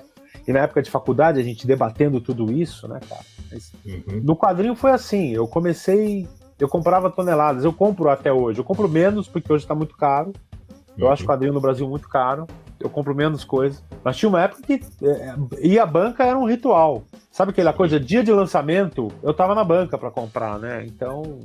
eu gastava o meu dinheirinho com essas coisas, né, cara? Não, só pra fechar de vez, tá lendo alguma coisa, tá descobrindo alguma coisa em HQ que tá te tocando aí o coraçãozinho, gostaria de compartilhar com a gente? Cara, eu tô numa fase nostálgica, eu acho que tem a ver com a idade, então eu tô relendo muita coisa.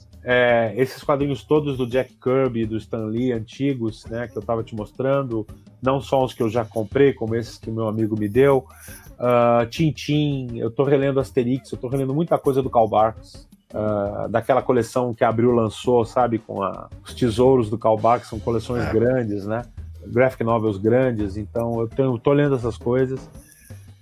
Eu não tenho lido muito quadrinho novo, mas eu tenho um amigo que mora nos Estados Unidos, que é um amigo da época da faculdade, que é um cara que trabalhou comigo com quadrinho, na época de quadrinho, que a gente fazia adaptação de quadrinho, e esse cara tá muito ligado no que é novo, e ele me passou algumas dicas interessantes, e me passou algumas coisas em PDF, mas eu não li ainda. São coisas bem legais, são quadrinhos novos, que não publicam aqui, não tem ninguém pensando em publicar essas coisas aqui, e ele inclusive tá querendo ver uma maneira de trazer esses quadrinhos pra gente. Ele tá vendo, consegue publicar esses quadrinhos no Brasil, né? Aí agora de cabeça eu não vou lembrar os títulos, mas tem coisas que são bem legais, né? Tipo na linha do que o Grant Morrison fazia, na linha do que o do que o Neil Gaiman faz. O Grant Morrison ainda faz, né? Ele não fazia. Na linha do que esses caras fazem, tem os grupos de super-heróis são bem interessantes, e eu tô com um pé na porta para começar a ler essas caras, entendeu? Só que assim, eu não tenho muito prazer em ler em PDF, sabe? Entendo. Não tenho muito prazer de ler no... Eu gosto do gibi, de pegar o gibi na mão, é uma coisa meio... até arcaica, mas eu curto, sabe? Eu gosto de pegar o gibi e ler, pegar o álbum e eu vou folhear, sabe? Eu gosto disso, né? Então, ele manda em PDF pra mim, eu dou uma olhada, mas eu não engato, cara. Eu não consigo engatar, mesmo achando legal, porque eu não acho prático, não acho gostoso de ler no computador ou passar pro iPad. Então eu tô perdendo o bonde aí, cara. Eu tô perdendo o bonde, eu preciso me atualizar. Tá certo. Bom, esse daí, avançando a hora aqui, o bar já tá tendo aquelas duchas de água no chão para poder já expulsar todo o frequentador aqui, trancar a porta, né, avançar da hora. Mas, Silvio, muitíssimo, a simpatia que a gente via no programa naquela época tá aqui, é ele mesmo, um cara que não sei quanto a vocês, mas, rapaz, Silvio, minha gratidão imensa pelo tanto de referências que você trouxe, plantou aquela sementinha que eu fui buscar lá na frente, aquela vontade de ter essa bagagem toda aí, cara, é impagável, cara. Fica só meu muito obrigado, tanto pela participação aqui, como pelo seu trabalho, que, enfim, era algo profissional. Você estava lá cumprindo, desempenhando seu papel, aquilo que você foi chamado, mas fez com a competência e marcou as nossas memórias, nossas vidas e nossos corações. Silvio, muitíssimo obrigado. Espero poder trazê-lo aqui de novo no Boteco. Seu nome já está no caderninho de fiado aqui. Pode trazer, cara. Tendo tempo, eu sou muito fã de fazer essas coisas. Eu adorei bater esse papo, adorei lembrar as coisas. Eu lembrei de coisas que eu não pensava há muito tempo. Foi muito legal. E é muito legal ter esse reconhecimento, entendeu? É emocionante. Espero que tenham pessoas que ouçam o Debateco aqui e lembrem. Espero que tem gente que goste, nunca me viu mais gordo e curta. Porque é um prazer falar dessas coisas. Então, muito obrigado pelo convite, e é por isso que eu fiz questão de te reservar o tempo que você precisava, porque eu acho que é importante falar dessas coisas e lembrar dessas coisas. Nosso muito obrigado carinhoso novamente, Silvio. Muito obrigado a você que está nos escutando, que a gente avançou bastante a hora. Você certamente deve ter feito em partes ou de uma vez, tanto faz. Muito obrigado pela sua audiência. Gostou desse programa? Quer sugerir, quer criticar, quer fazer apontamentos? Entre em contato com a gente pelas redes sociais. Procura De Banda Larga no Facebook, Twitter e Instagram. Futuramente a gente vai entrar no TikTok, ou pelo e-mail debandalarga@gmail.com. A gente se encontra numa próxima rodada aqui no Boteco. Até mais, minha gente. Um abraço a vocês. Abração, Silvio.